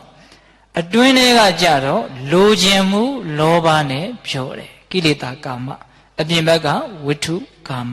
သဘောပေါက်တယ်နော်အပြင်ဘက်ကအာယုန်တွေကဝိတ္ထုကာမအတွင်းတွေကအဲ့ဒါကိုရကျင်တယ်ဆိုတာကကိလေသာကာမကာမကဘယ်နှမျိုးရှိလဲ2မျိုးရှိတယ်ဝိတ္ထုကာမကိလေသာကာမဝိတ္ထုကာမကိုခွဲရင်6မျိုးလောက်ရမယ်အစဉ်အတန်နဲ့ရတာအတွေ့အထိအကြံရှိဟုတ်လားအတွင်းတွေကကိလေသာကာမကိုတရားကိုကောက်မယ်ဆိုရင်တော့လောဘခေါင်းဆောင်တဲ့ကျန်တဲ့ကိလေသာတွေပေါ့အဲ့ဒါကိလေသာကာမပေါ့နော်အဲ့ဒီအတွင်းအပြင်နှစ်ခုမှာပဲတရားဓမ္မတို့ဥရှင်တို့ပုထုဇဉ်တတ္တဝါတွေဟာပျော်နေကြတာရူပါရမဘိက္ခဝေပဇာရူပရတ္ထရူပတမ္မုဒိတာတန်ယုတ်ပါဠိတော်မှာမြတ်စွာဘုရားဟောတယ်ပဇာလူရောနတ်ဘတတ္တဝါအပေါင်းတို့သည်ရူပါရမအစင်းလျင်ပျော်မှုရာရှိကြကုန်၏ရူပရတ္ထအစင်းလိုက်တာတွင်ပျော်မှု၏နေကြကုန်၏ရူပတမ္မုဒိတာအစင်းတွေကိုရနေရန်စိတ်ထဲမှာမွေးလျောနှိမ့်ချိုက်ပျော်ပိုက်၍တန်ဖိုးထား၍နေကြကုန်၏အစင်းကလေးတွေကောင်းတာလေးတွေရရင်ကြိုက်တယ်တရားကိုဦးဇင်းကပြောတာနော်ဒါကိုပြောလိုက်ခြင်းအပြင်အခု LCD မှန်ပြင်းနေဂျိုးရုစလောင်းနေအကုန်လုံးမြင်ရမယ်နော်မျက်စိထဲမှာဘာကိုခံစားတာလဲအစင်းပြီးတော့အတန်ရုပ်တန်ဘယ်လောက်လွှမ်းမိုးထားလဲကိုဘဝမှာကိုယ်စိတ်ဟာအဲ့ဒီရုပ်တန်ဆိုတာထဲမှာဘယ်လောက်နေနေသလဲမသေးကြဘူးလားတာရရမဘိက္ခွေတတ္တရတတရတမုဒိတာအတန်မှပြောတယ်အနတ်မှပြောတယ်အယတာမှပြောတယ်အတွေ့အထိမှပြောတယ်အကြံစီမှပြောတယ်ဒါတွေမရှိရင်မနေနိုင်ဘူးဒါတွေပြည့်ပြည့်စုံစုံဒါတွေကိုလွယ်လွယ်ကူကူခလုတ်လေးတစ်ချက်လောက်နှိမ့်လိုက်ရုံနဲ့ဒီရုပ်တန်ဆိုတာတွေရလာရင်ဟာဒီလူရဲ့ဘဝကတိတ်အရှင်းမျက်နှာပဲအမေဒီလူများတောင်ပြောတယ်ဘာထူးတော့ကိုလည်းရတာပါပဲဒီရုပ်တန်ကတော့မျက်စိဖွင့်လိုက်ရင်ရုပ်တန်ကရှိနေတာပဲဒီဟုတ်လားဦးဇင်းငယ်ငယ်တုန်းကတောမှာဦးဇင်းနေလာတာဦးဇင်းအခုမြို့ရောက်တာမကြသေးပါဘူးရွာကကိုရင်လေးတွေကျောင်းသားလေးတွေ TV တအားကြည့်ရှင်တယ်တောရွာဆိုတော့အင်မတန်ရှားတာပေါ့ကဲကွာမထူးပါဘူးရုပ်တန်ဆိုတာမြင်ကွင်းကိုဘောင်ကလေးခတ်လိုက်စမ်းပါနောက်တခါကြီးမိုက်မြ TV တဲကမှန်မြင်တွေကလာတော့သိစိတ်ဝင်စားတယ်ကိုရှိမှအဲ့ဒီရုပ်တန်တွေအမြဲတမ်းမရှိဘူးလားဟိုကလုတ်ပြနေတာကမှဟန်ဆောင်ပြီးတော့လုတ်ပြနေတယ်ရှေ့မှာရှိတာတကယ်အစ်စ်တွေဟင်တခါကြီးမိုက်မြအဲ့တော့ဦးဇင်းပြောနေတာကစကားတွေကဘေးထွက်သွားပြီနော်အဲ့ဒီအယုတ်တွေအတန်တွေအနတ်တွေအရသာတွေအတွေ့အထိတွေထဲမှာဒကာဓမ္မတို့ဦးဇင်းတို့ရဲ့စိတ်တွေအချိန်ကြာမြင့်စွာဘာဖြစ်နေလဲပြောနေတယ်အဲ့ဒါတွေကိုရခြင်းနဲ့ရဖို့ကြိုးစားတယ်ဘယ်တော့မှစကြိုးစားခဲ့ရတာလဲဆိုတော့သိပါပြီဆိုတဲ့ကစကြိုးစားခဲ့ရတယ်ကလေးတုန်းကဘာလို့ရတော့ခုကလေးတွေသိတနာစရာကောင်းတယ်သူတို့မှသိဖို့တက်ဖို့ဆိုပြီးတော့အားချိန်နားချိန်တော့မရှိဘူးတနေရာကနဲ့တနေရာအမြဲပြေးနေရတယ်ဘာလို့တာတော့အဲ့ဒါရဖို့ပဲမိဘတွေကလည်းအဲ့ဒါပဲသင်ပေးတာတော့ဒါမတက်ရင်နင်တို့အဲ့ဒါတွေကောင်းကောင်းရမှာမဟုတ်ဘူးအဲ့ဒီလောက်ထိစဉ်းစားခြင်းမှစဉ်းစားမိမယ်ဒါတက်မှငွေများများရမယ်ငွေများများရမှလူချင်းတူတူနေနိုင်မယ်အဲ့ဒီကြမှာနင်တို့အားမငယ်ရမှာဒါပဲသင်ပေးတာဘလောက်ဝမ်းနေစရာအကောင်းတော့နော်အဲ့ဒီတော့ဦးဇင်းတို့ပြောနေတာကလူလောကကြီးဟာဒါတွေဟာဘလောက်အရေးကြီးနေလဲဒါတွေကိုဘလောက်တန်ဖိုးထားနေတယ်ဘလောက်ရှားနေတယ်လဲဘလောက်အချိန်ကုန်နေတယ်လဲကာမကိစ္စနော်မိမယောက်ျားအချင်းချင်းတက်မှတ်တာမှာကာမလို့မထင်နဲ့နော်ကာမဆိုတာနေအခြေကြီးအာယုံ6ပါးကို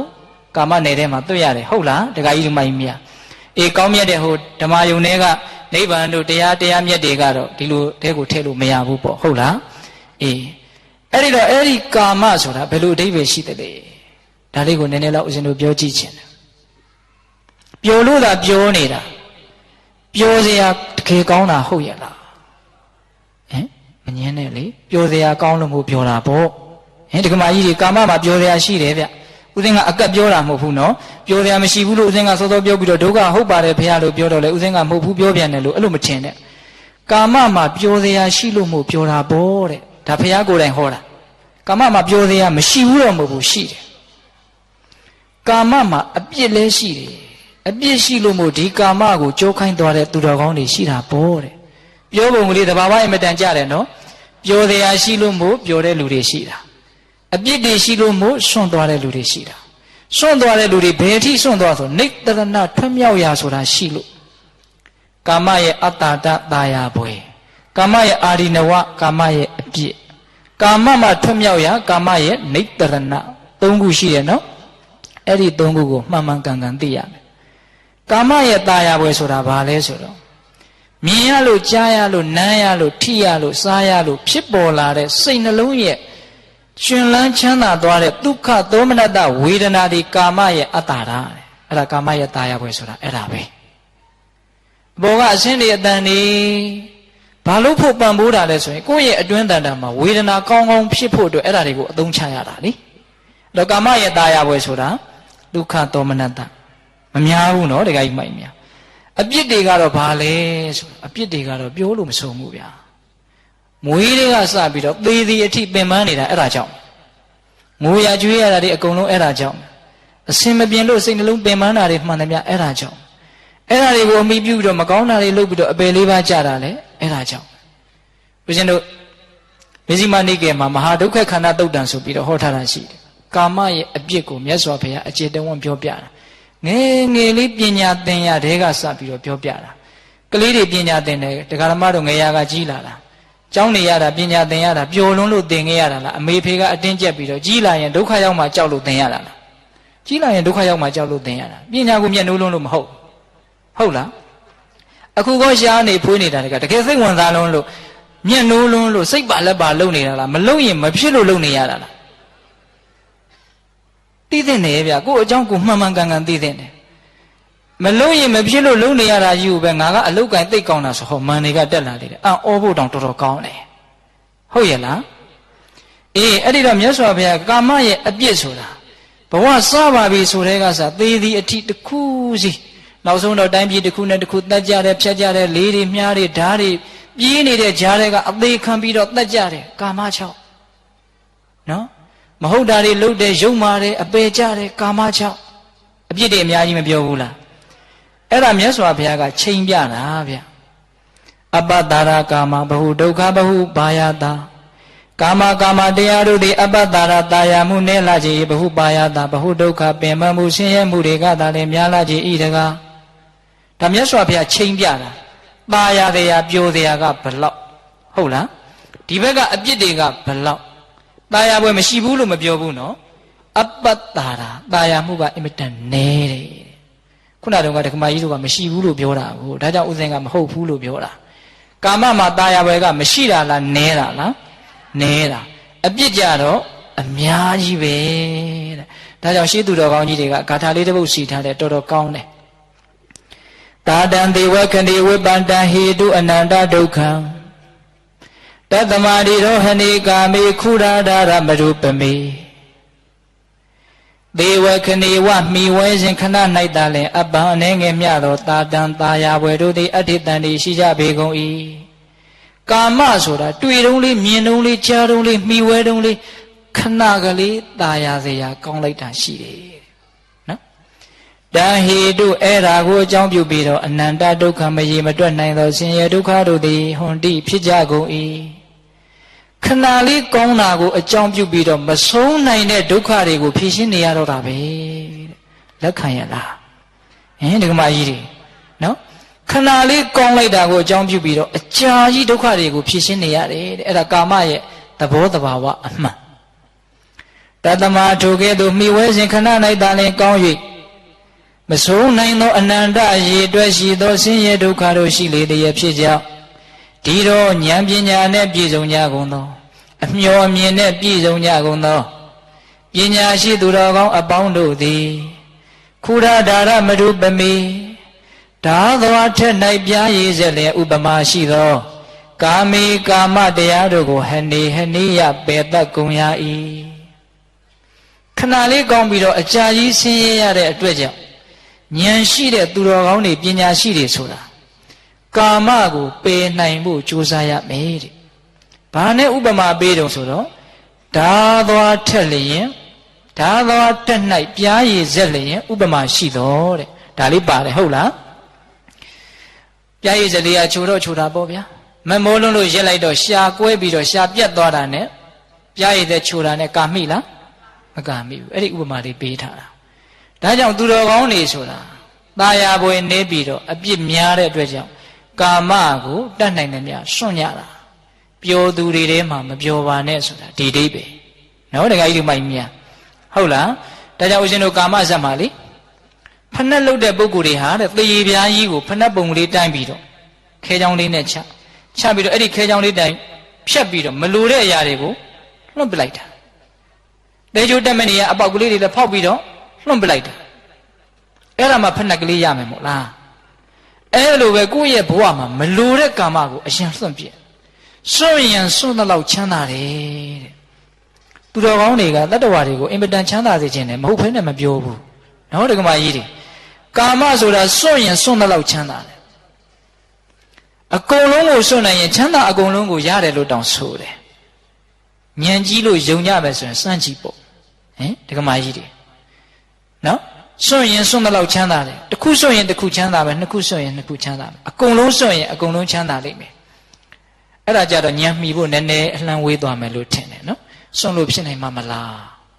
အဲ့ဒီပြဿနာတော့ပြေးလဲအောင်မပြောတော့ဘူးဗျာပြီးမှကိုဉာဏ်နဲ့ကိုစဉ်းစားကြပြီတော့ဟုတ်လားတခါကြီးမိုက်မြအေးဘာကြောင့်ဦးဇင်းကမပြောချင်တာတုံးဆိုတော့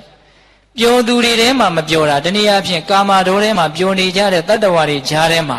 ကာမဒေါတွေကယုံကံထွက်နိုင်အောင်ကြိုးစားကြတာဟာသူတော်ကောင်းကြီးတို့ရဲ့ဓလေ့ဆိုတာလေးကိုဏီကုံးကျုပ်ဇတ်တော်လေးတစ်ခုကိုပြောခြင်းလို့ဟုတ်လားတခါကြီးမိုက်မြညောင်းမိလားညောင်းနေဘူးဘာဇတ်တော်ကိုပြောချင်တာတုံးဆိုတော့ဦးဇင်းတို့ကုံမကာရဇတ်ဆိုပြီးတော့မြတ်စွာဘုရားဟောထားတာအချင်းချုပ်ကလေးပြောကြည့်တခုသောဘဝတုန်းကဦးဇင်းတို့ရဲ့ဘုရားလောင်းကြီးကဦးရင်းတယ်ဖြစ်တယ်ချိန်တန်ရွယ်ရောက်တော့အိမ်တော်ရဲ့သားကြသားတစ်ယောက်သမီးတစ်ယောက်ထွန်းကားကလေးလေးတွေငယ်ငယ်လေးတွေအဲ့ဒီလိုအချိန်မှာပဲဘုရားလောင်းကြီးရဲ့အိမ်ရှိကိုဟိုးနန္ဒမူလှိုင်မူကနေပြီးတော့ပိစိကဗုဒ္ဓအရှင်မြတ်၄ပါးတခါတည်းတန်းစီပြီးတော့ဆုံးခံကြွလာတာကြည်ညိုလွန်းလို့မြင်ရတာကိလေသာကင်းပြီးသားပုဂ္ဂိုလ်တွေဆိုတော့ကြည်ညိုတဲ့အဖြစ်ပေါ့နော်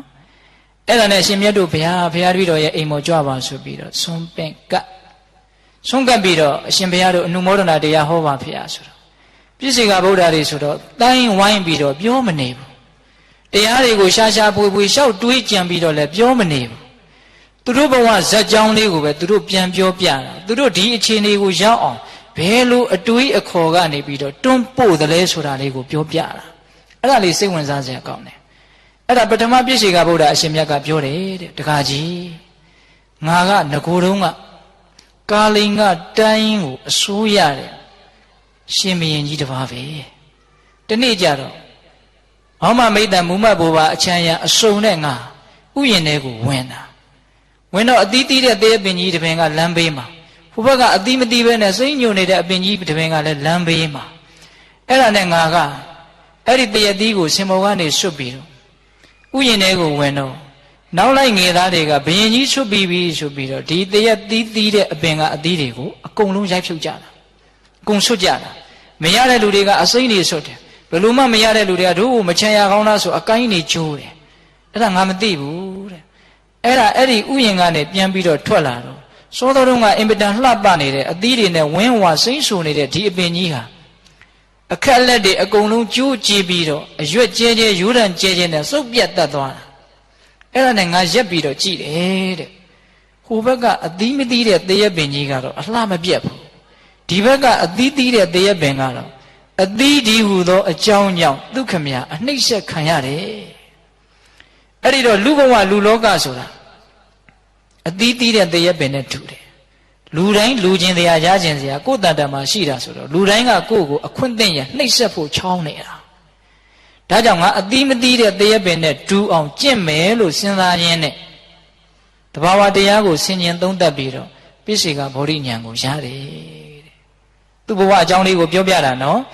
ကာမဂုဏ်အာယုန်တွေနဲ့ပြည့်စုံတယ်ပိုင်ဆိုင်မှုတွေနဲ့ပြည့်စုံတယ်ဆိုတာအသီးသီးရတဲ့သေရပင်လို့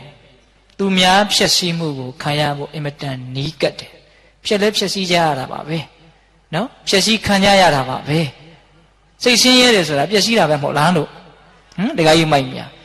အဲ့ဒီတော့သူကသူ့ရဲ့ပြည့်စုံကဗုဒ္ဓအရှင်မြတ်ဖြစ်တဲ့အကြောင်းကိုအဲ့ဒါလိုပြောတော့နောက်တစ်ပါးကဘာပြောတော့ဆိုတော့ငါလည်းပဲတဲ့မိထီလာမြို့အစိုးရတဲ့ဝိရိဟတိုင်းကိုအစိုးရတဲ့ငါလည်းရှင်မင်းကြီးပါပဲတနေ့တော့တဲ့ငါလေသာပရင်ပေါက်ကိုဖွင့်ပြီးတော့ကြည့်တော့ကြီးတဲ့ကောင်ကသားတဲ့တစ်ခုကိုထိုးတုပ်ပြီးတော့လာတာဈေးထဲကနေပြီးတော့အဲ့ဒါနောက်ကကြီးတွေကဝိုင်းအောင်ပြီးတော့မဲနေတာလိုက်ပြီးတော့အဲ့ဒီကြီးကိုဝိုင်းထိုးကြတာဒီသားတဲ့ကိုရခြင်းလို့ အဲ့ဒါနဲ့မခံနိုင်တော့အဲ့ဒီသားတစ်ကိုထိုးလာတဲ့ကြီးကအဲ့ဒီအသားတစ်ကိုလွတ်ချလိုက်ရတယ်လွတ်ချလိုက်တော့ဘေးကကြီးတွေကသူ့ကိုစိတ်မဝင်လာတော့ဘူးအဲ့ဒီအသားတစ်နောက်ကိုပြုံပြီးတော့လိုက်တယ်အဲ့ဒီတော့တကောင်ကောင်တော့ရမှာပဲလေအဲ့ဒီဒုတိယမြောက်ရတဲ့အကောင်ကိုမရတဲ့အကောင်တွေကဝိုင်းပြီးတော့ထိုးကြပြန်ရောအဲ့ဒီအကောင်ကလွတ်ချလိုက်ပြန်ရောလွတ်ချတိုင်းချတိုင်းသောအကောင်ဒီတတ္တရာကိုရတယ်အဲ့ဒီအသားတစ်ကိုထိုးယူသောရတိုင်းသောအကောင်ဒီကြံတဲ့ကြီးတွေရဲ့အထိုးစိတ်ကိုခံရတယ်ဒါလေးကငါအတွက်အကောင်းဆုံးတရားပဲဒီတော့ကာမတရားဆိုတာသားတစ်နဲ့တူတယ်ရရင်တော့ဝိုင်းထိုးကြမှာပဲခုတခါကြီးဒီမိုင်းများပြည့်စုံကြည့်ဆွေတွေမျိုးတွေကခြေပါအောင်ငှားပါအောင်ပြန်ပေးတာလည်းရှိရမပေးတာလည်းရှိရကိုယ့်ပစ္စည်းနဲ့ကိုယ်ဒုက္ခတွေရောက်ဘာဖြစ်တာလဲအထိုးခံအစိတ်ခံရတာအဲ့ဒီတော့ဒီသားတစ်ကိုမစွန့်မချင်းငါချမ်းသာအစစ်ကိုငါမရနိုင်ဘူးစွန့်နဲ့ကြီးဒီချမ်းသာရရတယ်ရတဲ့ကြီးဒီဆင်းရဲတယ်လောကဆိုတာဒါသဘာဝပဲဒီတော့ငါစွန့်မယ်အဲ့ဒီအတွေးကိုအခြေခံပြီးတော့ကြိုးစားတာပြစ္ဆေကဗုဒ္ဓဖြစ်တယ်နော်နောက်တစ်ပါးကတော့ဘာပြောတုံးဆိုတော့ငါခန္ဓာရာတိုင်းတက္ကသိုလ်ပြည်ကိုအစိုးရတဲ့မင်းသူကလည်းရှင်မရင်မဲတနေ့တော့ငါလေသာပရင်ကိုငါဖွင့်ပြီးတော့လေသာပရင်ကိုဖွင့်ကြည့်တာမဟုတ်ဘူးသူကရာသာပလင်မောကထိုင်ပြီးတော့ငါလိမ့်ဖို့အတွက်ငါရဲ့မောင်းမတယောက်ကတဏ္ဍခါသွေးတာအဲ့ဒါငါကပလင်မောကနေပြီးတော့အဲ့ဒီမောင်းမကိုတိတိချာချာကြည့်ကိုလိမ့်ဖို့တဏ္ဍခါသွေးနေတာသူကြည့်အဲ့ဒီကြည့်နေတော့မှပဲရုတ်တရက်ဘာစိတ်ကူးပေါက်လာတယ်မသိဘူးအเจ้าတွေကတိုက်ဆိုင်လာတယ်ဘယင်ကြီးအတွက်ညံတွေကရဖို့ဖန်လာတာနဲ့တူပါရဲ့အဲ့ဒီအမျိုးသမီးငယ်လေးကသူ့ရဲ့လက်တစ်ဖက်မှာဝတ်ထားတဲ့လက်ကောက်ကိုကျန်တဲ့လက်တစ်ဖက်ကိုဆွတ်လိုက်တယ်အစကလက်ကောက်ကတစ်ဖက်တစ်ကွင်းဆွတ်ထားတာအဲ့ဒီကျန်တဲ့လက်ကောက်ကိုကျန်တဲ့လက်ကိုဆွတ်လိုက်တော့တဏ္ဍခါသွေးတဲ့အခါမှာတချွန်ညွန်မြည်တယ်တဲ့အဲ့တော့ဘယင်ကြီးကစဉ်းစားတယ်စောစောတုန်းကတိတ်ဆိတ်နေတယ်အခုနှစ်ခုဆိုတာဖြစ်သွားတာနဲ့ဒီပိုင်းနဲ့တည်းအတန်ဆိုတာဖြစ်တော့တာကိုဒါလေးစဉ်းစားတာတော့ဒီမကြီးယူလေးနော်ဟုတ်လားလူတွေလည်း2ယောက်ဆိုတာဖြစ်ရင်အတန်တွေထွက်လာရော3ယောက်ဆိုရင်4ယောက်ဆိုရင်များလေနာကြီးလေပဲဟင်ဒီကကြီးဒီမကြီးများလေနာကြီးလေပဲအဲ့ဒီတော့ဒီတိတ်ဆိတ်မှုအနှစ်သာရတယောက်တည်းနေမှအေးမှာသူဒါလေးစဉ်းစားတာဟုတ်လားအဖော်ဆိုတာရှိလာလို့ရှိရင်အတန်ဆိုတာဖြစ်လာတယ်ကျေနပ်တာတွေကိုမကျေနပ်တာတွေကိုစိတ်ညစ်เสียအဲ့ဒီမှာပဲသူပြည့်စေကဗုဒ္ဓဖြစ်တယ်အဲ့ဒီအတွေးကိုအခြေခံတာနော်နောက်ဆုံးတစ်ပါးကတော့သူကလည်းပဲရှင်ဘုရင်တစ်ပါးပဲသူကကပိလိဝမြို့ကိုအစိုးရတဲ့ဒုံမုခမင်းလို့ဆိုတယ်အဲ့ဒါနဲ့သူကဘာလို့ရှင်ဘုရင်ကနေပြီးတော့ပြည့်စေကဗုဒ္ဓဖြစ်တုံးဆိုတနေ့မြို့လေးကိုသူကနန်းတော်ကနေကြည့်တယ်နွားတွေမိတ်လိုက်တာကိုသူမြင်တာအဲ့ဒါနွားလာဥဒ္ဒဖတကောင်ကနွားလာဥဒ္ဒဖတကောင်ကိုမဒီဟုသောအကြောင်းကြောင့်သူ့ရဲ့အင်မတန်ချွန်သောဂျိုနဲ့ဝှေ့ချလိုက်တာဘိုက်ပေါက်ပြီးတော့အဲ့ဒီနွားလာဥဒ္ဒဖဟာသေရတယ်အဲ့တော့မထေဒီဘုရင်ကဘာစဉ်းစားတုံးဆိုတော့တတ္တဝါတွေကိုတုံလှုပ်စေသောကိလေသာတရားကိုငါပယ်မယ်တဲ့ပြောတဲ့စကားလေးတော်တော်ကောင်းတယ်နော်ဒီကယူမိုက်မြကိလေသာဆိုတာတတ္တဝါကိုဘာဖြစ်စေတာတဲ့တုံစေတယ်လှုပ်စေတယ်မငြိမ်စေဘူးအိမ်ဒီမရစေဘူးဟုတ်လားဒီတော့တတ္တဝါကိုတုံလှုပ်စေသောဒီကိလေသာတရားတွေကိုငါပယ်မယ်အဲ့ဒါနဲ့သူပြည့်စေကဗုဒ္ဓအရှင်မြတ်ဖြစ်တယ်တဲ့အဲ့ဒီတော့ဦးဇင်းတို့ဘုရားလောင်းကြီးကအင်မတန်တင့်တော်ကြောင်းပါဗျာအရှင်မြတ်တို့ရဲ့ဘဝဟာအရှင်မြတ်တို့နဲ့ပဲထိုက်တန်အဲ့ဒီမှာအရှင်မြတ်တွေပြန်ကြွသွားပြီဆိုတော့သူတက္ကမကြီးကိုပြောတယ်ငါကတော့ကာမကိုစွန့်ပြီးတော့ဇာနာဒုက္ခရအောင်ငါကြိုးစားခြင်းနဲ့ပိုင်ဆိုင်မှုတွေပတ်သက်မှုတွေကိုစွန့်ပြီးတော့ငါသွားခြင်းနဲ့ယသိဝတ်မယ်လို့ပြောတာအဲ့တော့တက္ကမကြီးကအရှင်တဲ့သူလည်းပဲဒီတရားကိုနာရတော့ပြည့်စုံကဗုဒ္ဓတွေကိုမျက်ဝါးတွင်နဲ့ဖူးရတော့အိမ်မှာသူမပြောဘူးတဲ့အဲ့ဒီလိုပြောပြီးတော့ဒကမာကြီးကညံကောင်းတယ်ရေခတ်ထွက်ချင်ဟန်ဆောင်ပြီးတော့ရေဦးကလေးကိုပိုက်ပြီးတော့နော်တခါလေယသိမတွေရဲ့အကြောင်းကိုသွားတာပြန်မလာတော့ဒကာကြီးကြမ်းနေရတာသားလေးတယောက်သမီးလေးတယောက်နဲ့ကြမ်းနေရတာထွက်သွားလို့မရဘူးဗျအဲ့ဒါဘုရားလောင်းကမထွက်ဘူးဒီကလေးလေးတွေငယ်သေးတော့ထွက်သွားရင်တာဝန်မဲ့ရရောက်မယ်လို့သူစဉ်းစားမိတယ်ဒါပေမဲ့အကြာကြီးမနေဘူးဘလို့လှုပ်တုံဆိုတော့ကလေးတွေနည်းနည်းကြီးလာတော့ထမင်းကိုပြုတ်အောင်ချက်တယ်ဖေးထမင်းကလည်းပြုတ်လိုက်တာထမင်းကိုမာအောင်ချက်တယ်အဖေထမင်းကလည်းမာလိုက်တာစားကိုငန်းအောင်ချက်တယ်ငန်းလိုက်တာဗျာပေါ့အောင်ချက်တယ်ပေါ့လိုက်တာဗျာအေးမင်းတို့ပျော်မှန်းမာမှန်းငန်းမှန်းပေါ့မှန်းမင်းတို့သိပြီနော် အဲ့ဒီလိုဆိုရင်မင်းတို့ကိုငါပြစ်ထားခဲ့လို့ရပြီဆိုပြီးတော့သူ့ရဲ့ဦးလေးဘာတွေရဲ့အိမ်မှာရှိတဲ့စည်းစိမ်တွေနဲ့ဒီကလေးနှစ်ယောက်ကိုအပ်ပြီးတော့ဖះလောင်းကထွက်သွားတာဗျာဟင်ဒကမာကြီးတွေငံမှန်းပေါ်မှန်းသိရင်ဘာလုပ်တာတော့ထွက်သွားတာ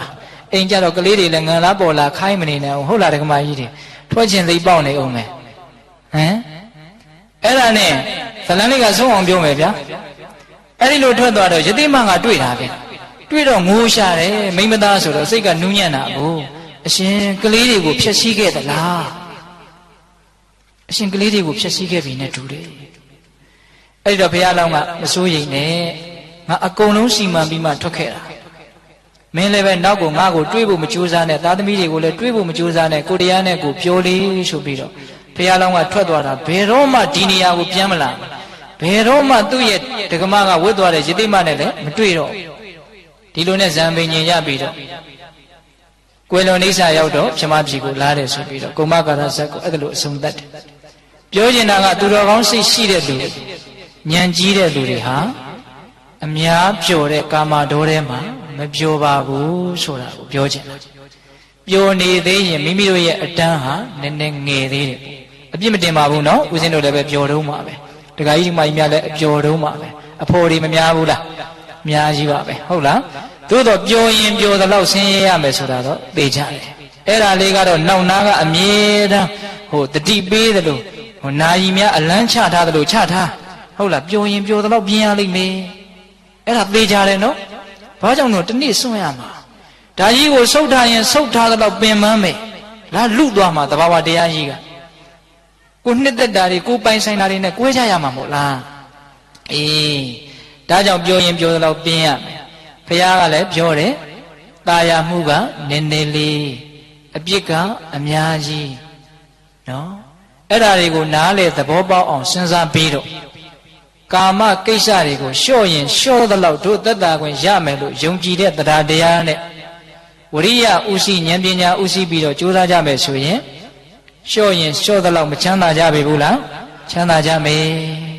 ဒါကြောင့်သတုဋ္ဌစကားဒီပါလေပျော်သူတွေထဲမှာမပျော်ပါနဲ့တဲ့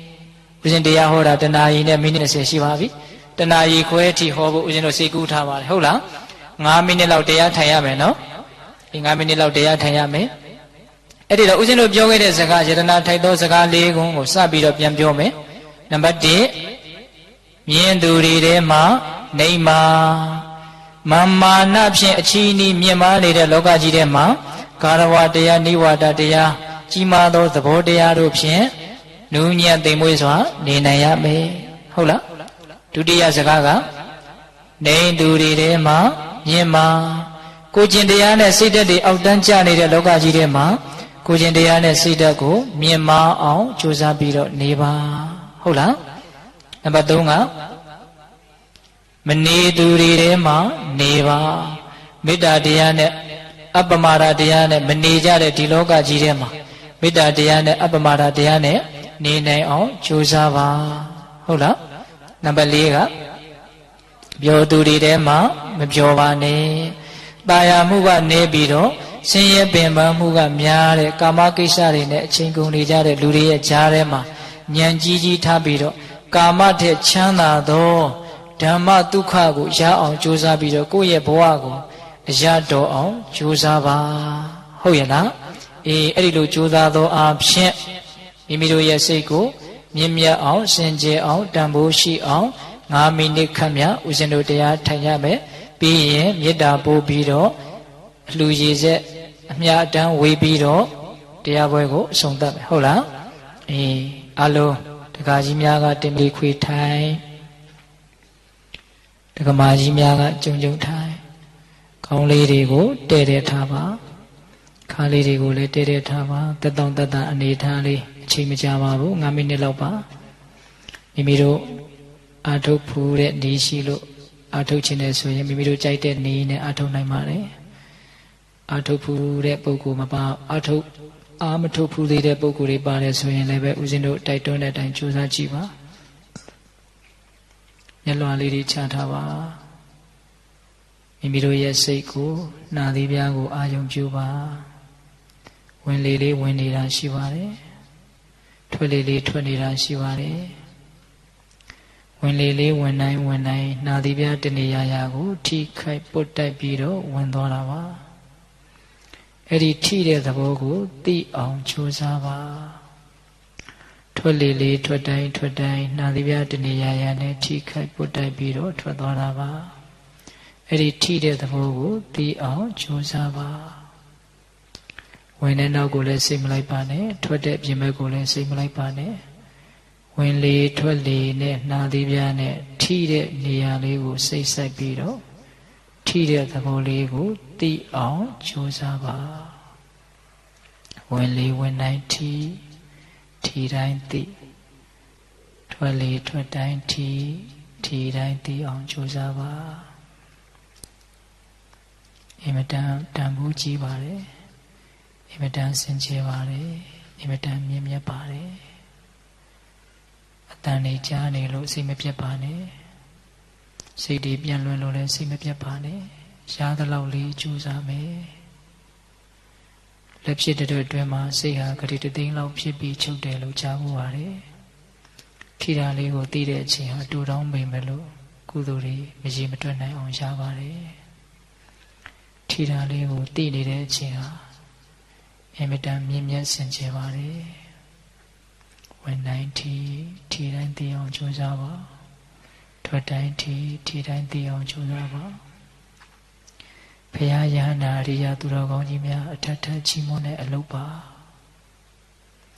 ထိတာလေးကိုသိနေတဲ့အချိန်ဟာအင်မတန်မြင့်မြတ်ပါတယ်လိုချင်မှုလောဘတွေဖြစ်ခွင့်မရလို့အဲ့ဒီချိန်မှာမဖြစ်ပါဘူးထိတဲ့ရာကိုသိနေတဲ့အချိန်မှာလောဘမဖြစ်လို့ယုံညံ့သောလောဘကင်းလို့မြင့်မြတ်တယ်လို့ဆိုရပါတယ်ထိတာကိုသိနေတဲ့အချိန်မှာယုံညံ့သောဒေါသဖြစ်ခွင့်မရလို့မဖြစ်ပါဘူးယုံညံ့သောဒေါသမရှိလို့မြင့်မြတ်နေတယ်လို့ဆိုရပါတယ်ထိတာကိုသိနေတဲ့အချိန်မှာတူဝေမှုမောဟမရှိလို့မြင့်မြတ်တယ်လို့ဆိုရပါတယ်လောဘဒေါသမောဟအညစ်အကြေးကင်းလို့တန်ရှင်းစင်ကြယ်တယ်လို့လည်းဆိုရပါတယ်အင်မတန်တန်ဖိုးကြီးပါတယ်ဘုရားယန္တာရိယသူတော်ကောင်းကြီးများမြတ်နိုးတဲ့အလုပ်ပါမြတ်စွာဘုရားကိုအမျက်ဆုံးသောပူဇော်ခြင်းဖြင့်ပူဇော်နေတာပါကြိုးစားပါအချိန်ဆိုတာဒီလိုကုန်သွားတာပါပဲဝင်လေဝင်တိုင်းထိတိုင်းသိထွက်လေထွက်တိုင်းထိတိုင်းသိထိတာလေးကိုသိနေတဲ့အချိန်ဟာအင်မတန်ကြီးကျယ်ပါတယ်ပိဋကတ်သုံးပုံကိုအနှစ်ချုပ်ရင်ဗောဓိပက္ခိယတရား39ပါးရတယ်လို့ဆိုပါတယ်ဗောဓိပက္ခိယတရား39ပါးကိုအနှစ်ချုပ်ရင်မဂ်ခင်10ပါးရတယ်လို့ဆိုပါတယ်မဂ်ခင်10ပါးကိုအနှစ်ချုပ်ရင်သီလသိက္ခာသမာဓိသိက္ခာပညာသိက္ခာ3ပါးရတယ်လို့ဆိုပါတယ်သိက္ခာ3ပါးကိုအနှစ်ချုပ်ရင်အပ္ပမဒတရားတစ်ခုရတယ်လို့ဆိုပါတယ်ထိတာကိုသိနေတဲ့အချိန်ဒီအပ္ပမဒဆိုတဲ့တရားဖြစ်နေတာပါထိတာကိုသိနေတဲ့အချိန်မှာကာယကံတောင်းကျမှုဝစီကံတောင်းကျမှုမရှိလို့သီလသိက္ခာနဲ့ပြည့်စုံနေပါတယ်ထိတာကိုသိနေတဲ့အချိန်မှာမနောကံတောင်းကျမှုမရှိလို့တမာရီသိက္ခာနဲ့လည်းပြည့်စုံနေပါတယ်ထိတာကိုသိနေတဲ့အချိန်မှာတဘာဝအမှန်ကိုအမှန်တိုင်းသိနေတဲ့အတွက်ကြောင့်ပညာသိက္ခာနဲ့လည်းပြည့်စုံတယ်လို့ဆိုရပါတယ်သိက္ခာ3ရပ်အကျင့်မြတ်ကိုတစ်ချိန်နဲ့တစ်ပြိုင်နဲ့ဖြစ်အောင်ကြိုးစားနေတာအင်မတန်တန်ဖိုးကြီးပါတယ်ဝင်တိုင်းထိတိုင်းသိအောင်ကြိုးစားပါထွက်တိုင်းထိတိုင်းသိအောင်ကြိုးစားပါထိတာကိုသိနေတဲ့အချိန်ဟာအင်မတန်တန်ဖိုးကြီးပါတယ်အာနာပါနာကမ္မထာကိုစီးပြန်နေတာပါအာနာပါနာကမ္မထာကိုစီးပြန်ရင်တတိပဋ္ဌာန်တရား၄ပါးပြည့်စုံတယ်လို့မြတ်စွာဘုရားဟောပါတယ်တတိပဋ္ဌာန်တရား၄ပါးကိုပွားများရင်ဘုရှင်9ပါးပြည့်စုံတယ်လို့မြတ်စွာဘုရားအမိန့်ရှိပါတယ် ဘောဇဉ်ခုနှစ်ပါးကိုပွားများရင်ဝိဇ္ဇာဝိမု ക്തി လို့ဆိုရတဲ့မဉ္ဇဉ်ဘုံဉဏ်ကိုရနိုင်တယ်လို့မြတ်စွာဘုရားအမိန့်ရှိပါတယ်မဉ္ဇဉ်ဘုံဉဏ်တို့ကိုရစေတတ်တဲ့အကြောင်းတရားဖြစ်တဲ့အတွက်ကြောင့်အင်မတန်တန်ဖိုးကြီးပါတယ်ပညာရှိသောယောက်ျားမြတ်တို့သည်သာလျှင်လုံနိုင်သောအလုပ်လို့မြတ်စွာဘုရားချီးမွမ်းပါတယ်ဒါကြောင့်ဝန်လေးဝန်နိုင်ထီတိုင်းသိအောင်ကြိုးစားပါထွက်လီထွက်တိုင်းထီတိုင်းသိအောင်ကြိုးစားပါအင်မတန်တန်ဖိုးရှိပါတယ်အင်မတန်မြင့်မြတ်ပါတယ်အင်မတန်စင်ကြယ်ပါတယ်လောဘဒေါသမောဟအငြိအကျေးတွေဖြစ်ခွင့်မရလို့မဖြစ်ပါဘူးအငြိအကျေးကင်းလို့စင်ကြယ်တယ်လို့ဆိုရပါတယ်ထိတာကိုသိနေတဲ့အချိန်လောဘဒေါသမောဟယုံညံ့တာတွေမရှိလို့မြင့်မြတ်နေတယ်လို့ဆိုရပါတယ်ထိတာကိုသိနေတဲ့အချိန်လေးမဉ္ဇဉ်ဘုံဉဏ်ကိုရစေတယ်လို့တန်ဖိုးကြီးတယ်လို့ဆိုရပါတယ်မြတ်စွာဘုရားကိုပူဇော်တဲ့နေရာမှာအမြတ်ဆုံးသောပူဇော်ခြင်းဖြင့်ပူဇော်နေတာပါ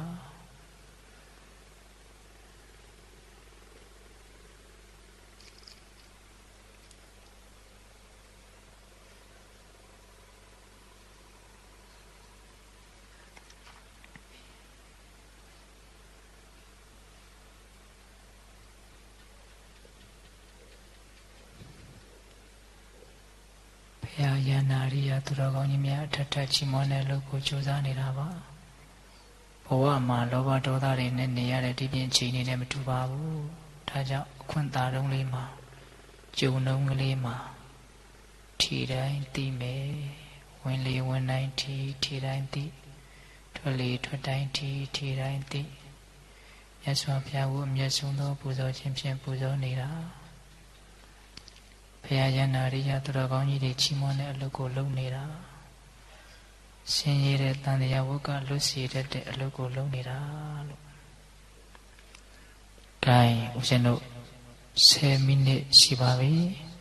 အလုံးမြတ်စွာဘုရားကိုအကျင့်မြတ်ဖြင့်ပူဇော်ရပြီလေလို့ဝမ်းမြောက်ဝမ်းသာစိတ်ရှိပါဦးဇင်းတို့ရဲ့ယရနာတိုက်တော်စကားလေးခွန်းဆိုတဲ့တရားကိုမေတ္တာပို့ပြီးတော့ဆုံးသတ်ပါမယ်နော်ဘဝတုတဗ္ဗမင်္ဂလာရခန္တုတဗ္ဗဒေဝတာတဗ္ဗဗုဒ္ဓ ानु ဘာဝိနာတရာဒုက္ခိဘဝန္တုတေဘဝတုတဗ္ဗမင်္ဂလာရခန္တုတဗ္ဗဒေဝတာတဗ္ဗဓမ္မာ ानु ဘာဝိနာတရာဒုက္ခိဘဝန္တုတေဘဝတုတဗ္ဗမင်္ဂလာရခန္တုတဗ္ဗဒေဝတာတဗ္ဗသံဃာ ानु ဘာဝိနာတရာဒုက္ခိဘဝန္တုတေတေတုံမင်္ဂသင်တရားနာပိသပေါင်းသူတော်ကောင်းတို့သာတာအလုံးသောတတ္တဝါအနန္တတို့အားတဗ္ဗမင်္ဂလာလောကီလောကုတ္တရာကောင်းဆိုသမျှမင်္ဂလာဝါဝါတိဘဝတုကောင်းစွာမသွေဖြစ်တော်မူကြပါစေတည်းတေတုံမင်္ဂသင်တရားနာပိသပေါင်းသူတော်ကောင်းတို့သာတာအလုံးသောတတ္တဝါအနန္တတို့အားတဗ္ဗတိဝတ္တမိမိတို့ခန္ဓာကိုယ်မှာစောင့်ကြနေကြကုန်သောနတ်မိမိတို့အိမ်မှာစောင့်ကြနေကြကုန်သောနတ်မိမိတို့မျိုးမိမိတို့သာသနာမိမိတို့ကဘာမှာစောင့်ကြနေကြကုန်သောနတ်မြတ်ကောင်းတာပေါင်းတို့ကလည်းပဲရခန္တုကောင်းစွာမသွေဆောင်လျှောက်တော်မူနိုင်ကြပါစေတည်းတေတုံမင်္ဂသင်တရားနာပိသပေါင်းသူတော်ကောင်းတို့ဇာတာအလုံးသောတတ္တဝါအနန္တတို့အားတဗ္ဗဗုဒ္ဓ ानु ဘာဝိနာကင်္ဂဝါလူသေးစုမကပွင့်တော်မူကြတဲ့သုစုတော်တပါဘုရားရှင်ကိုယ်တော်မြတ်တို့ရဲ့တကူတေဇောအနုဘောတော်တို့ကြောင့်၎င်းတဗ္ဗဓမ္မာ ानु ဘာဝိနာ